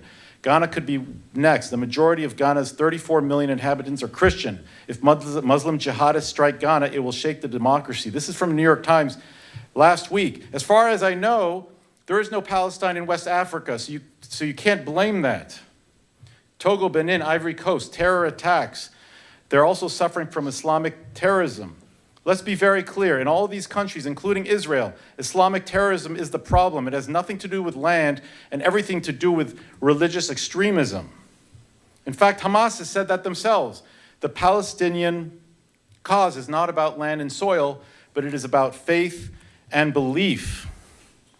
The Palestine-Israel conflict has always been a holy war. However, Hamas has taken it completely to heart, as described in this 1998 research paper from the Middle East Studies. Let's start with some quotes from Hamas. Only Islam will break the Jews. War of religion and faith. It is a clash of faith and unbelief. Israel will serve as their graveyard so that he will free the world of this pest. The only solution to the conflict, according to Hamas's charter, is the establishment of Islamic State in Palestine. Hamas regards the struggle against Israel and the Jews as part of a broader religious war waged between Islamic and Western civilizations. Its hostility draws inspiration from anti-Jewish utterances in the Quran as well as from European and anti-Semitic literature. In many of its publications, Hamas uses harsh, derogatory descriptions of the Jews, often taken from the Quran, such as bloodsuckers, brothers of apes, killers of the prophet, human pigs, and butchers. All initiatives and so-called peaceful solutions are illusions and a waste of time. They believe the land belongs to the entire Muslim nation until the day of resurrection. Hamas states that giving up even a bit of land means giving up part of religion. Recognizing the Jewish entity is tantamount to betrayal of God, his messenger, and the faith. The only solution to the conflict is the establishment of an Islamic State. The struggle against Israel is a jihad for the sake of God, which should never be abandoned. The fighting is in order to defend Muslim person, Islamic culture, and Muslim holy sites. The present jihad is the last link in a long chain of holy wars for the sake of Islam dating back to the beginning of Islam. Total rejection of any solution that yielded even 1 inch of land. It is unlawful for the Muslims to accept a temporary armistice if the enemy is powerful. It is lawful if the enemy is powerful while the Muslims are weak and need time to prepare and recover their strength. That's exactly what the ceasefire is about. The next 3 articles confirm the holy war by Hamas. The founder of Hamas said, God is with us, Satan with them. We must continue our holy war. There's 4 factions, actually, terrorist groups that attack Israel. If the terrorism didn't happen, the war wouldn't happen. Human Rights Watch has called the terrorism crimes against humanity and war crimes, and talks about how the Palestinian leadership wouldn't stop suicide attacks. This is what terrorism looks like in Israel.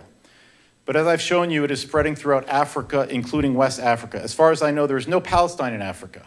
So you will run out of excuses for the terrorism. But as they said in 1969, as long as it's Jews and black people being targeted by jihad, the world doesn't care. So I'd like someone to explain to me what is going on in West Africa. Does anybody care what's going on in West Africa? This is going to continue. What's happening in Sudan, what's happening in Chad, what's happening in all these places, coming from North Africa going south. We're having terrorism. The more people try to justify these attacks, whether it's Israel, whether it's West Africa, is shameful. It's only going to embolden these people to continue to kill people. This is what's happening in Israel. The only difference between Israel and what's happening in West Africa now is that Israel has the ability to defend itself. Thank you. Thank you. Monica Buckley.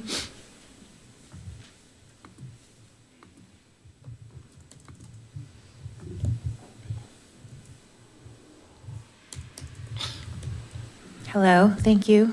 I'm going to speak from the heart here, like I did last time. I have very serious concerns about anti-Semitism in Asheville.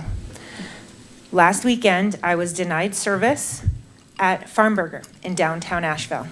I have made reports with the ADL and hopefully will come to some sort of way to deal with this with ownership without taking legal action. I was visibly Jewish, wearing a t-shirt that said, "Me too, unless you're a Jew," and I was with a friend who was also visibly Jewish, wearing another piece of Jewish clothing. I cannot tell you when people are saying you're Jewish, you don't experience discrimination. Okay, this is absurd.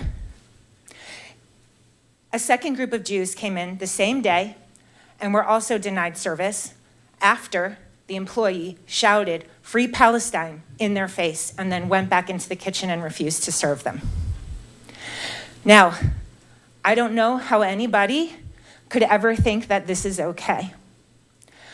When we are giving credence to people who are out in the streets of Asheville saying globalize the Intifada,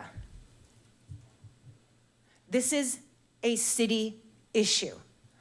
I have no control over what is going on in Israel. None of these people have control over what is going on in Israel. You have no control over what is going on in Israel, but you do have things to do here in Asheville, and this is very, very serious. At DC this past weekend, in Washington, DC, at the White House, the WNC chapter of the PSL was present. I saw video of people asking Hezbollah to kill more Zionists. Okay? I am a Zionist. There are thousands of Zionists in your city. As a Zionist, all I do as a Zionist is believe that my people have a right to live in their homeland and have a right to self-determine there. That does not mean that I am a baby killer. That is absurd.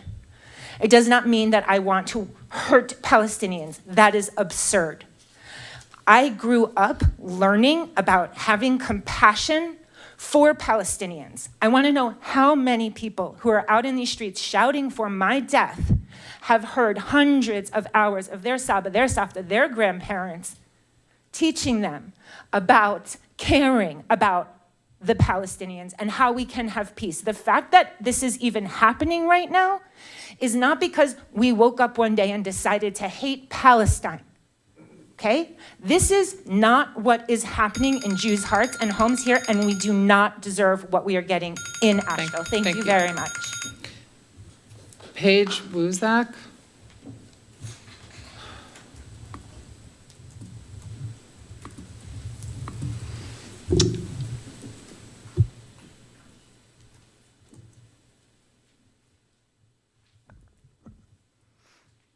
Howdy.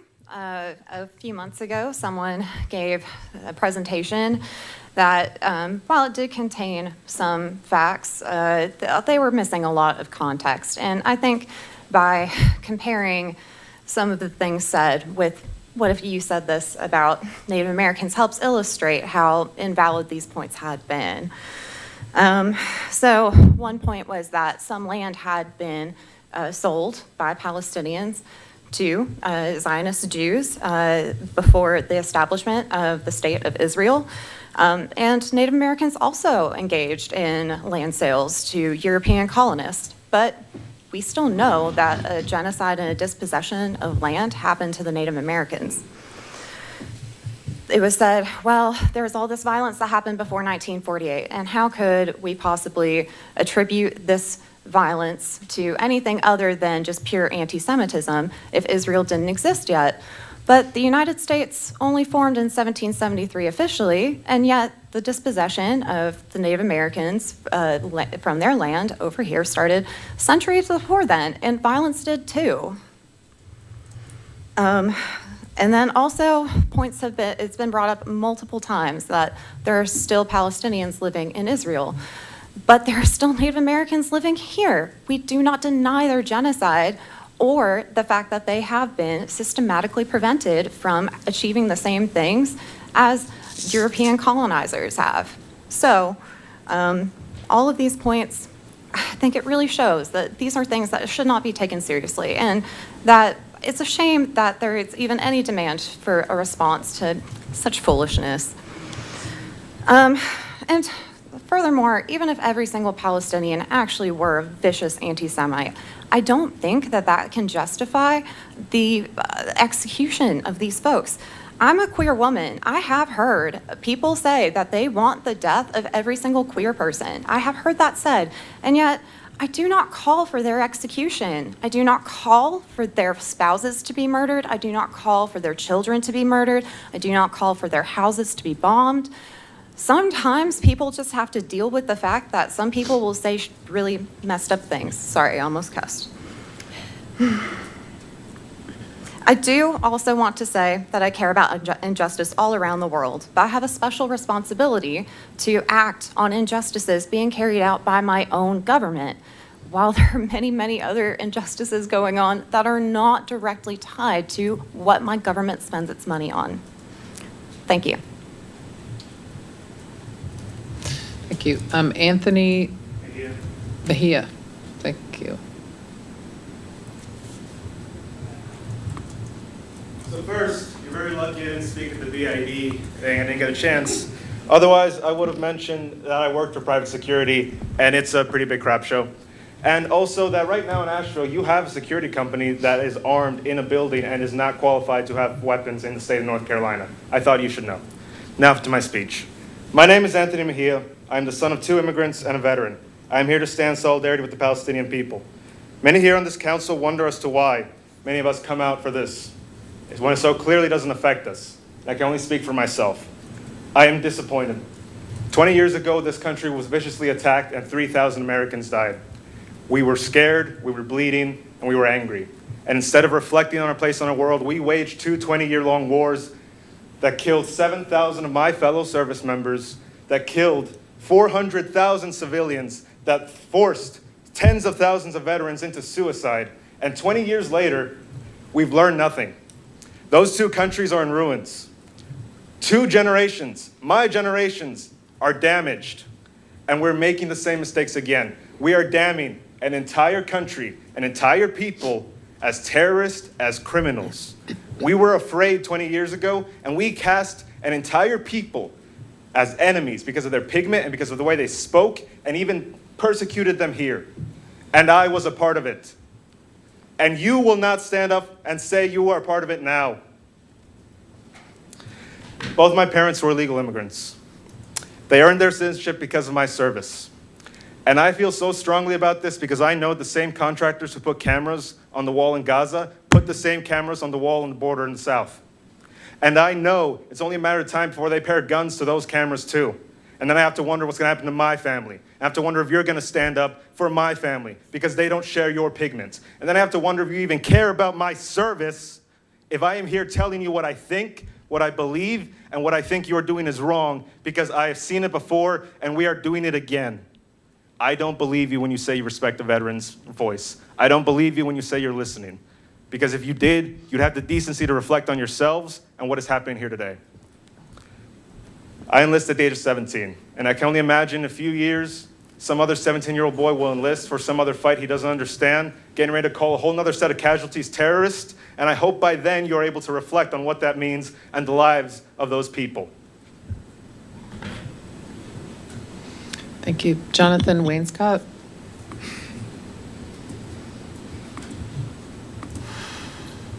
My name is Jonathan Wainscott. I'm just going to thank you for your resilience and being able to listen to so many people who are upset with you. And, you know, sometimes I'm included in that.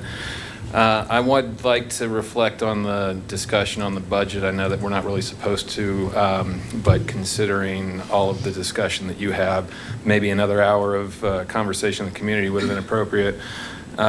You know, here's some thoughts. You know, our transit fares need to be proportionate to the length of the travel that people take. I was crunching the numbers a few months ago, and the average ride costs transit $8.25, and the average fare collected per ride is 32 cents. So it's like getting a whole Jimmy John's ham and provolone sandwich for the cost of extra mayonnaise. That's unsustainable. It's not going to happen. Got to get rid of the concept of free fare. It's not going to happen. It's just not going to happen. So the longer you travel, the more you pay. You know, take a 10-mile Uber ride, it's going to be more than a half a mile Uber ride. I'm not inventing this. This is what the way it really works. Some other cuts that can be made. I'm not seeing deliverables from the Department of Sustainability. If we, you know, if they were doing something, we wouldn't be sitting here going like, wow, you know, we're not sustainable. We don't have a stormwater manager, and it's gonna rain this week, but we've got a Department of Sustainability to tell us that there's problems. Yeah, we know there's problems. We need the people to work on it, not tell us about it, you know? No deliverables there. Yesterday, I went to the Asheville City School Board meeting because the neighborhood around that community, the Asheville Middle School, was horrified with this unpaved path that was brought to the Asheville City Schools for their consideration on their agenda per the city of Asheville. And the neighborhood did not want it. White encroachment. It was a big deal. Department of Equity and Inclusion. Where were you? No deliverables there. We could have take that department, reduce it to a department or an officer of equity and inclusion under the HR department, sustainability officer in the finance department. I mean, those are just three things that I came up with by myself. You all know that there's fluff and waste in the system. You can't have a $280 million system and it's just like running like a sewing machine, you know? Clearly, you all know where there's fluff and waste. Are you willing to call out your own sacred cows? Otherwise, we're going to be in here patching it with this and patching it with that, and we're going to have a bond, and we're going to have, you know, and just, Lord, yeah, we're going to get hammered next year in the not fun way, for sure. Our hospital is failing. Thank you. Never mind. Peter Thorworth.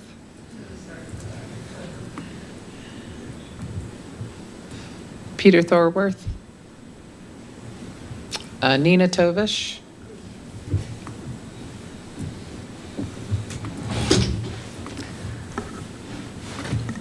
It's been a long meeting already, and I appreciate the challenges that you all face with the budget. I know it's hard. I know it's big. I know it's complicated. But I'd like to just offer a perspective from someone who has not been down in the trenches with you on the math and the nitty-gritty of these trade-offs. I'm sitting out here, I have the luxury of going, huh? And here's what struck me this evening, just some feedback.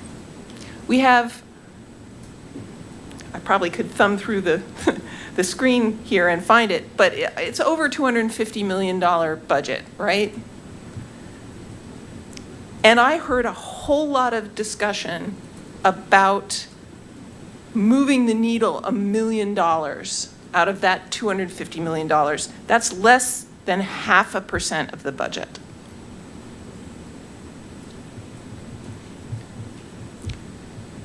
Something about that just didn't sit right with me.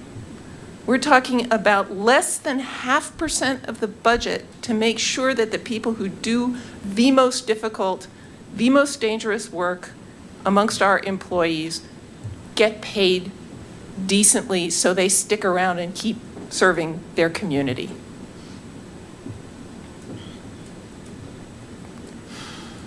On top of that, we mentioned a bunch of times in passing the revaluation of property.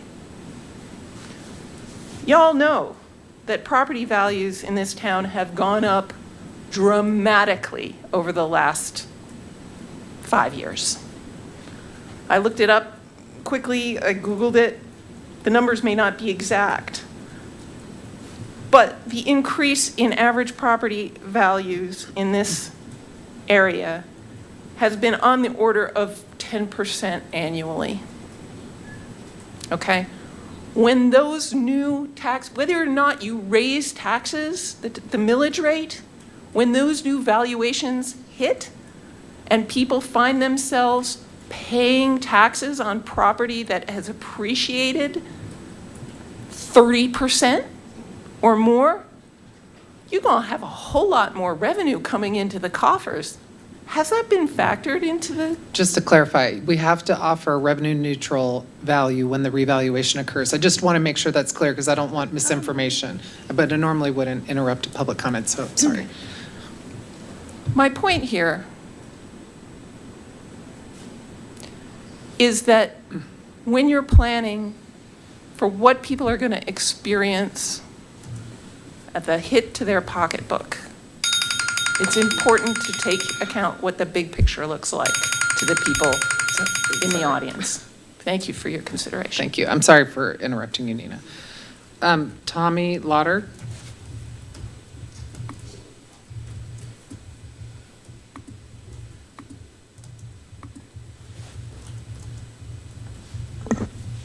Evening, Mayor, Vice Mayor Kilgore, Council, Deborah, and your wonderful staff. My name is Tommy Lauder. I'm the field rep for Congressman Chuck Edwards. He's been listening intently tonight. I want to thank you for 3 hours of passionate debate, everything that you've had to listen to today, and the dedication that you've shown, each of you shown tonight for being public servants. So if you give me a couple minutes, I have prepared notes from Congressman Edwards that he would like to present to each of you, and so I will read that now. Dear Mayor Manheimer, I commend you on your increased commitment to the Asheville Police Department. The 6% increase for city employee salaries will boost our lowest paid shifted police officers to $50,309 annually, and that's a good start. A safe and welcoming city is critically important for our community and our local economy. We have seen the devastating effects of defunding and understaffing will have on many aspects of our economy and our quality of life. This includes skyrocketing crime numbers, the closure of businesses, increased insurance costs, significant drops in tourism, and worst of all, a loss of life. This has resulted in a loss of tax revenue for your city, which puts you in an even more difficult position of making hard decisions like you have faced tonight. And while this is a great first step, I encourage you to not stop here. The increase you approved tonight still puts Asheville officers 25% below our neighbor of Greenville, South Carolina. While the poor decisions of the past have placed Asheville in a very tough spot, the ghost of those decisions should not deter you from continuing to look for ways to support, encourage those who ask to protect and serve our citizens, and who proudly wear the badge and put their lives on the line for us every day. Again, thank you for your time, thank you for your commitment, and for making the right choice for Asheville tonight. Congressman Chuck Edwards. Thank you.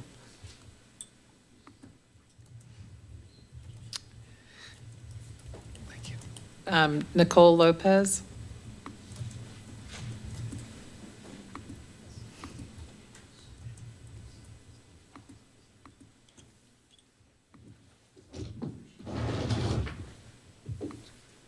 I am here once again to ask you to please pass the ceasefire resolution or at least dignify it with a vote. As Councilmember Roney pointed out earlier in the meeting, resolutions are symbolic and they state the values of the community. Why can we not symbolically speak out against a genocide? Why are our values not against mass slaughter of civilians? Even if every single terrible untruth and mischaracterization of Palestinians, Arabs, and Muslims that has been uttered in this chamber were true, I would still be protesting what's happening. It's unacceptable to bomb all the hospitals. It's unacceptable to murder civilians. It is unacceptable for snipers to shoot children. We need a ceasefire now. We needed a ceasefire months ago. Back in December, when council was first presented with a ceasefire resolution, the death toll in Palestine was over 24,000. Now it's over 37,500. These are people, not numbers. Where is the line? More children have been slain in Gaza than in all world conflicts in the last 4 years combined. That grim milestone was passed months ago. Gaza now has the largest population of child amputees in recorded history. Back in January, Save the Children reported that more than 10 children per day on average have lost one or both of their legs, in a place where all the hospitals have been bombed. Palestinians are being tortured in detention, being sodomized, electrocuted, and having limbs amputated. How many human rights violations? Really? That was 3 minutes? No. Okay. How many human rights violations need to be committed with our tax dollars for y'all to bring the ceasefire resolution to a vote? Where is the line? It is so profoundly racist to treat Palestinian life as devoid of value. It is racist to refer to Arabs as the Arab problem. And it's profoundly racist and anti-Black to ignore the genocides in Tigray, Sudan, and the Congo. I care immensely about stopping that violence. The reason I speak up about Palestine is because it is so obvious how my tax dollars and government are supporting this. This affects us here locally, and it will certainly affect us all here if the rules-based world order established after World War II completely falls apart. It affects us all when new precedents are set in war, like AI-powered bombing. It affects us all when the rules of war are thrown out the window. This violence and these innovations will be used against us in the future. And I shouldn't have to make these points for us in the US to care about our government co-signing a genocide.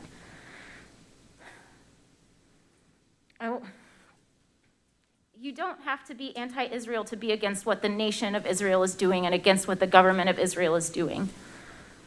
And I want to leave y'all with 2 quotes. Let's get all the hostages back. And if that means that every single detainee and prisoner Palestinian is freed, then so be it. Life comes first. That is the executive director of Idealist.org, who is an Israeli social entrepreneur based in New York, named Amidar. And then I want to leave us with a poem.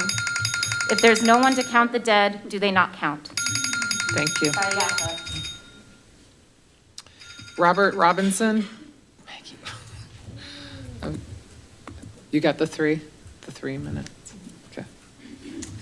Hi. I have really 2 things that I want to speak on tonight. The first one's super brief, which is if we want to rectify our budget issues when it comes to transit, the easiest and best solution when it comes to that is transit-oriented development. Making it super easy and legal to increase density along transit corridors will help mitigate our housing affordability crisis. It will help to mitigate, and it will increase property values and therefore increase our revenues as a city that we can use to pay for transit. It will also increase ridership. We know that this works. It has worked so many times before. This is good for the fare box. This is good for people.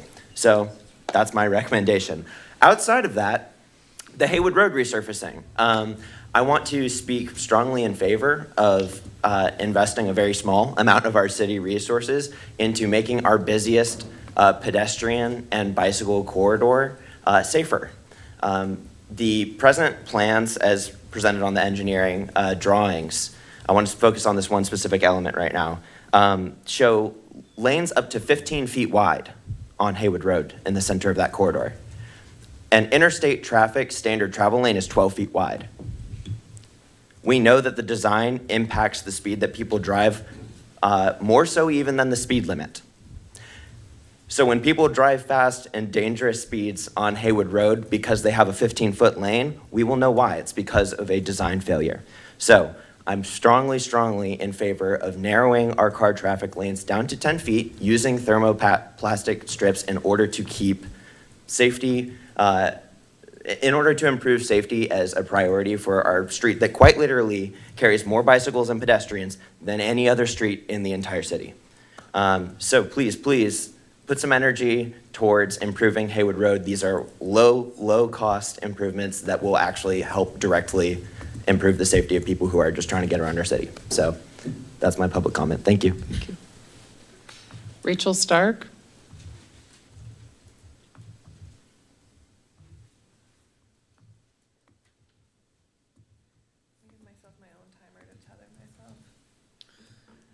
Hi, thank you. It has been a long meeting, and last time I fumbled, so I came up to see if I can get some things out. Could you pull your mic up?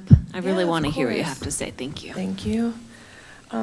Okay, so I'm going to read the study that I didn't get out last time in regards to benefit to business that a bid can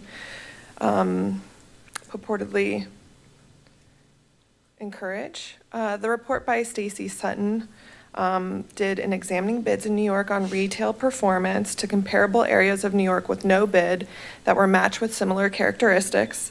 The report focused on small to medium businesses, and it says, quote, "The findings are surprising given the wide range of purported physical, social, and economic benefits associated with bids."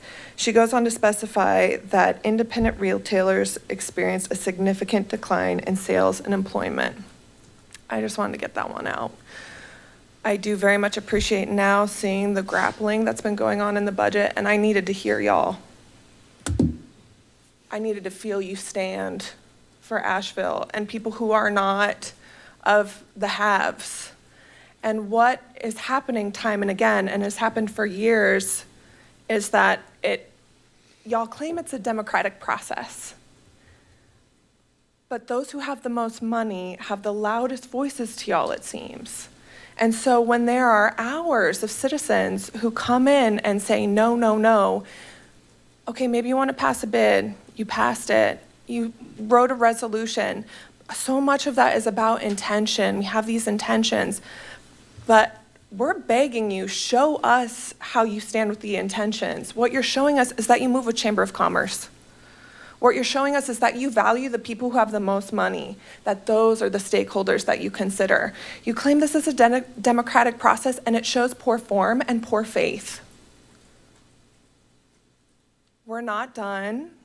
We're still watching. And no, California, New Jersey, Arizona, city after city, state after state, there are lawsuits against bids across the nation for transparency, for civil rights violations. So the request is, I'm going to quote Alberto, a man that I studied with in Chiapas on revolutions, both violent and nonviolent. Here, globally, this is big.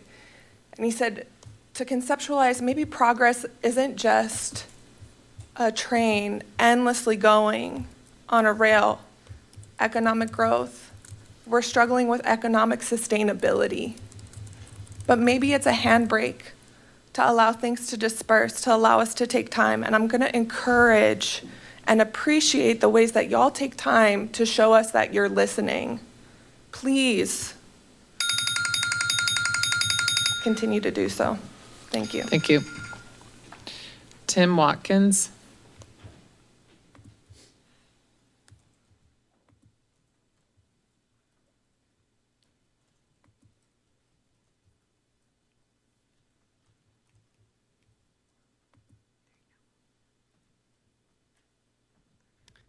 Good evening, City Council. My name is Tim Watkins.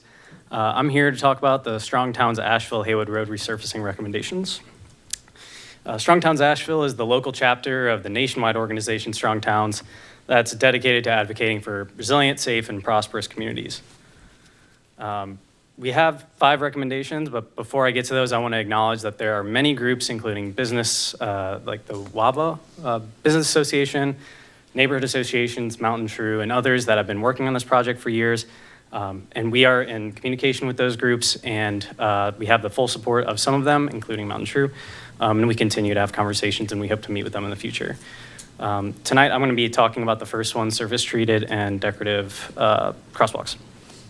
So there is a study that has been done on these artistic and decorative crosswalks, and it showed a 25% decrease in pedestrian driver conflicts. 27% increase in drivers yielding to pedestrians, and a 38% decrease in pedestrians crossing against the walk signal. And that top one is important because not too far from this project area, there was a pedestrian driver conflict that ultimately led to the death of the pedestrian earlier this year. If you spend any time on Haywood Road, you'll see a pedestrian driver conflict. It happens daily. The Federal Highway Administration has a couple things to say about these types of crosswalks.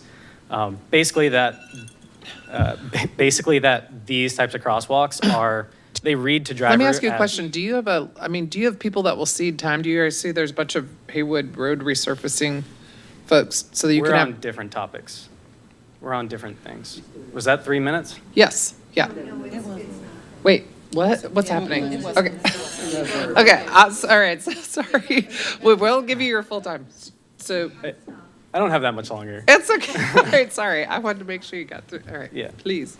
But the Federal Highway Administration basically says that these types of crosswalks, they read as shared spaces to drivers, and drivers they treat these areas as somewhere they need to slow down and pay more attention.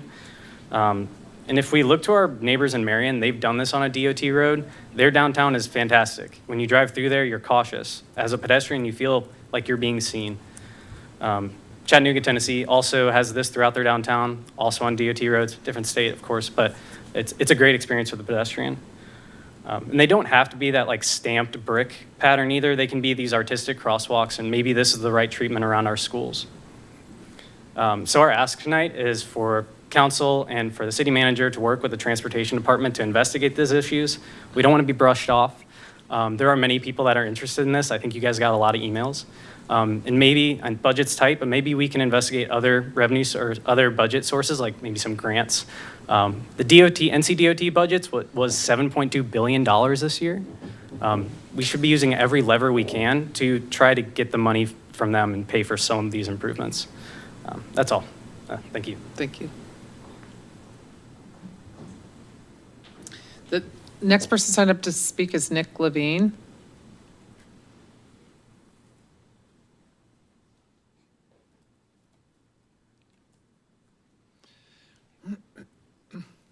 Did you want that? Okay. Yes, yeah, we're good. Thank you. Hi, hold on. Maggie, do you need to set the timer for 3 minutes? Okay. Thanks. All good. Cool. So I'm here to talk about the need for sizing down lanes over 10 feet wide for the explicit goal of optical narrowing. What is optical narrowing, you may ask? Let's start there. I'll show you a few pictures just to demonstrate my point. We'll start with a road that is simply 2 lanes, 1 lane of traffic in either direction. This might look familiar, like the Blue Ridge Parkway, or some of the roads that lead to our more rural neighborhoods, out towards New Leicester or Fairview. I just want you to think about the speed folks drive on these roads for a second. Signage states 35, maybe 40, 45 for the Parkway. But we all know when you have a wide open road like this, it's flat, straight, no trees too close or vehicles parked close by, speeds are higher, usually 10 to 15 miles per hour higher. Not great, but I digress. Here is a little more like our city, though they've got sidewalks and bike lanes. Anyways, as you can see, we have a before image on top and an after image below it. The immediate difference is the addition of trees and bike lanes, trees that are far enough from the road that they aren't in the road, but close enough that they are visual and they create a tighter space to drive in. The bike lanes do that. The bike lanes do the same thing. There is still space enough for both the car and the bike to ride in the same direction in their respective lanes, but the paint on the ground marks their individual spaces in a much closer to the car. Speaking of, this might be the most important thing to notice here. The cars themselves, specifically the width of the road they are driving on. Here's another version of the same idea. Again, focus on the cars and the roads and how wide the lanes are. This deliberate limiting of not only the physical space measured in feet, but also the visual space measured in how fast the average person would drive on a specific road with more quote unquote things on it, just based on instinct and being a good driver, is optical narrowing.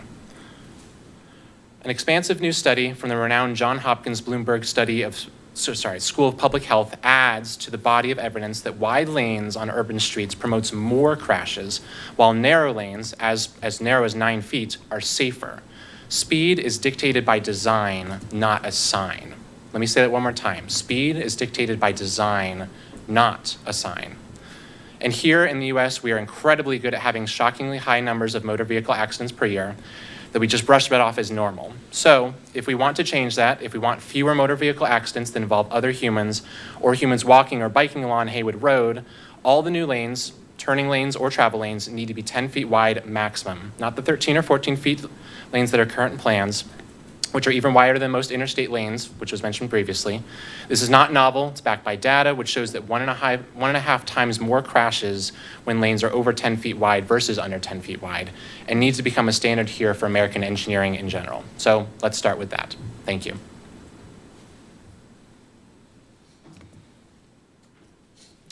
Marty Benson. The other tag teaming, I didn't totally get the plan. Are you guys the Strong Towns Asheville folks we keep seeing? Yes. Yes. Okay, thank you.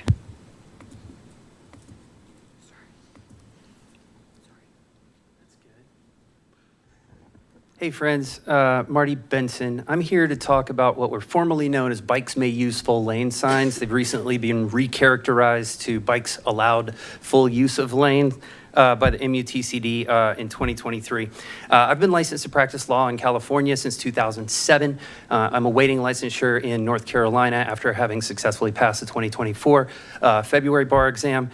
I've been working in transportation equity and environmental politics since 2007.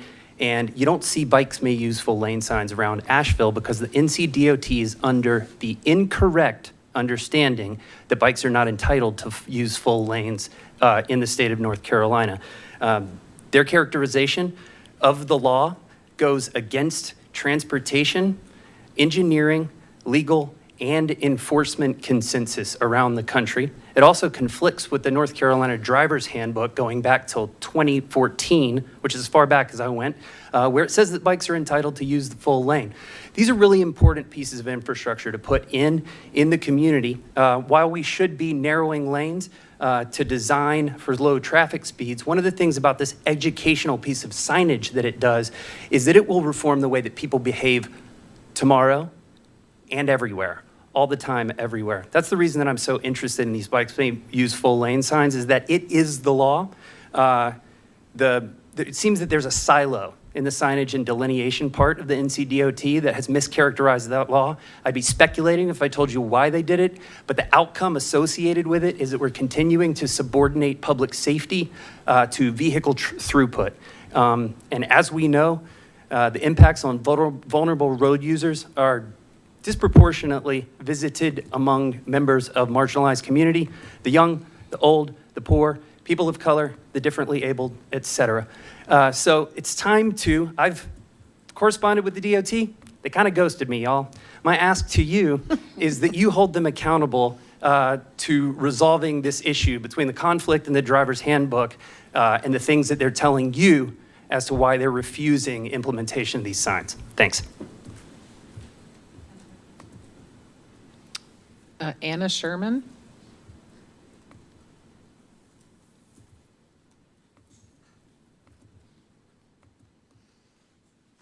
Hi, Council. Can you guys hear me? Okay, my name is Anna Sherman, and I want to reiterate the Strong Towns Asheville recommendation for green painted bike lanes on the Haywood Road resurfacing project, as you just saw. While full concrete protected bike lanes are the gold standard, and I believe what people of Asheville deserve, we'd be happy to see incremental progress on these plans, incremental improvements.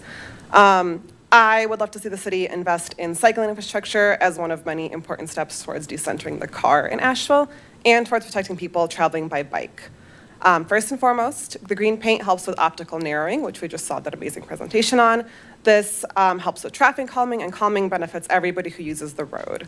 Green paint helps to further delineate the bike lane as a space for bikes and not for cars, similar to the benefits we get from the decorative crosswalks. And painted zones highlight areas of potential conflict between cyclists and motorists. This can help emphasize priority order, improve motorist yielding, and be more clear about how cyclists and motor vehicle drivers should behave at complex intersections. I speak from personal experience. Bike areas where the green paint has faded, such as the bike box on Cox Avenue and Hilliard. If anyone has seen it lately, green paint is gone, and there is always a car parked in it waiting at the intersection. So it no longer is a space for bicycles, it becomes a space for cars. I admit that the $100,000 to $300,000 quote to paint the bike lane green took me by surprise. Nevertheless, I think that is a worthwhile investment to protect a cyclist's body from injury or worse. We are asking for paint on the ground on our most important pedestrian and cycling corridor, and we need to take serious steps toward the improvement of cyclist safety in Asheville. This Hayward Road resurfacing project is the perfect time to do that. Thank you so much. Thank you. Imani Saya?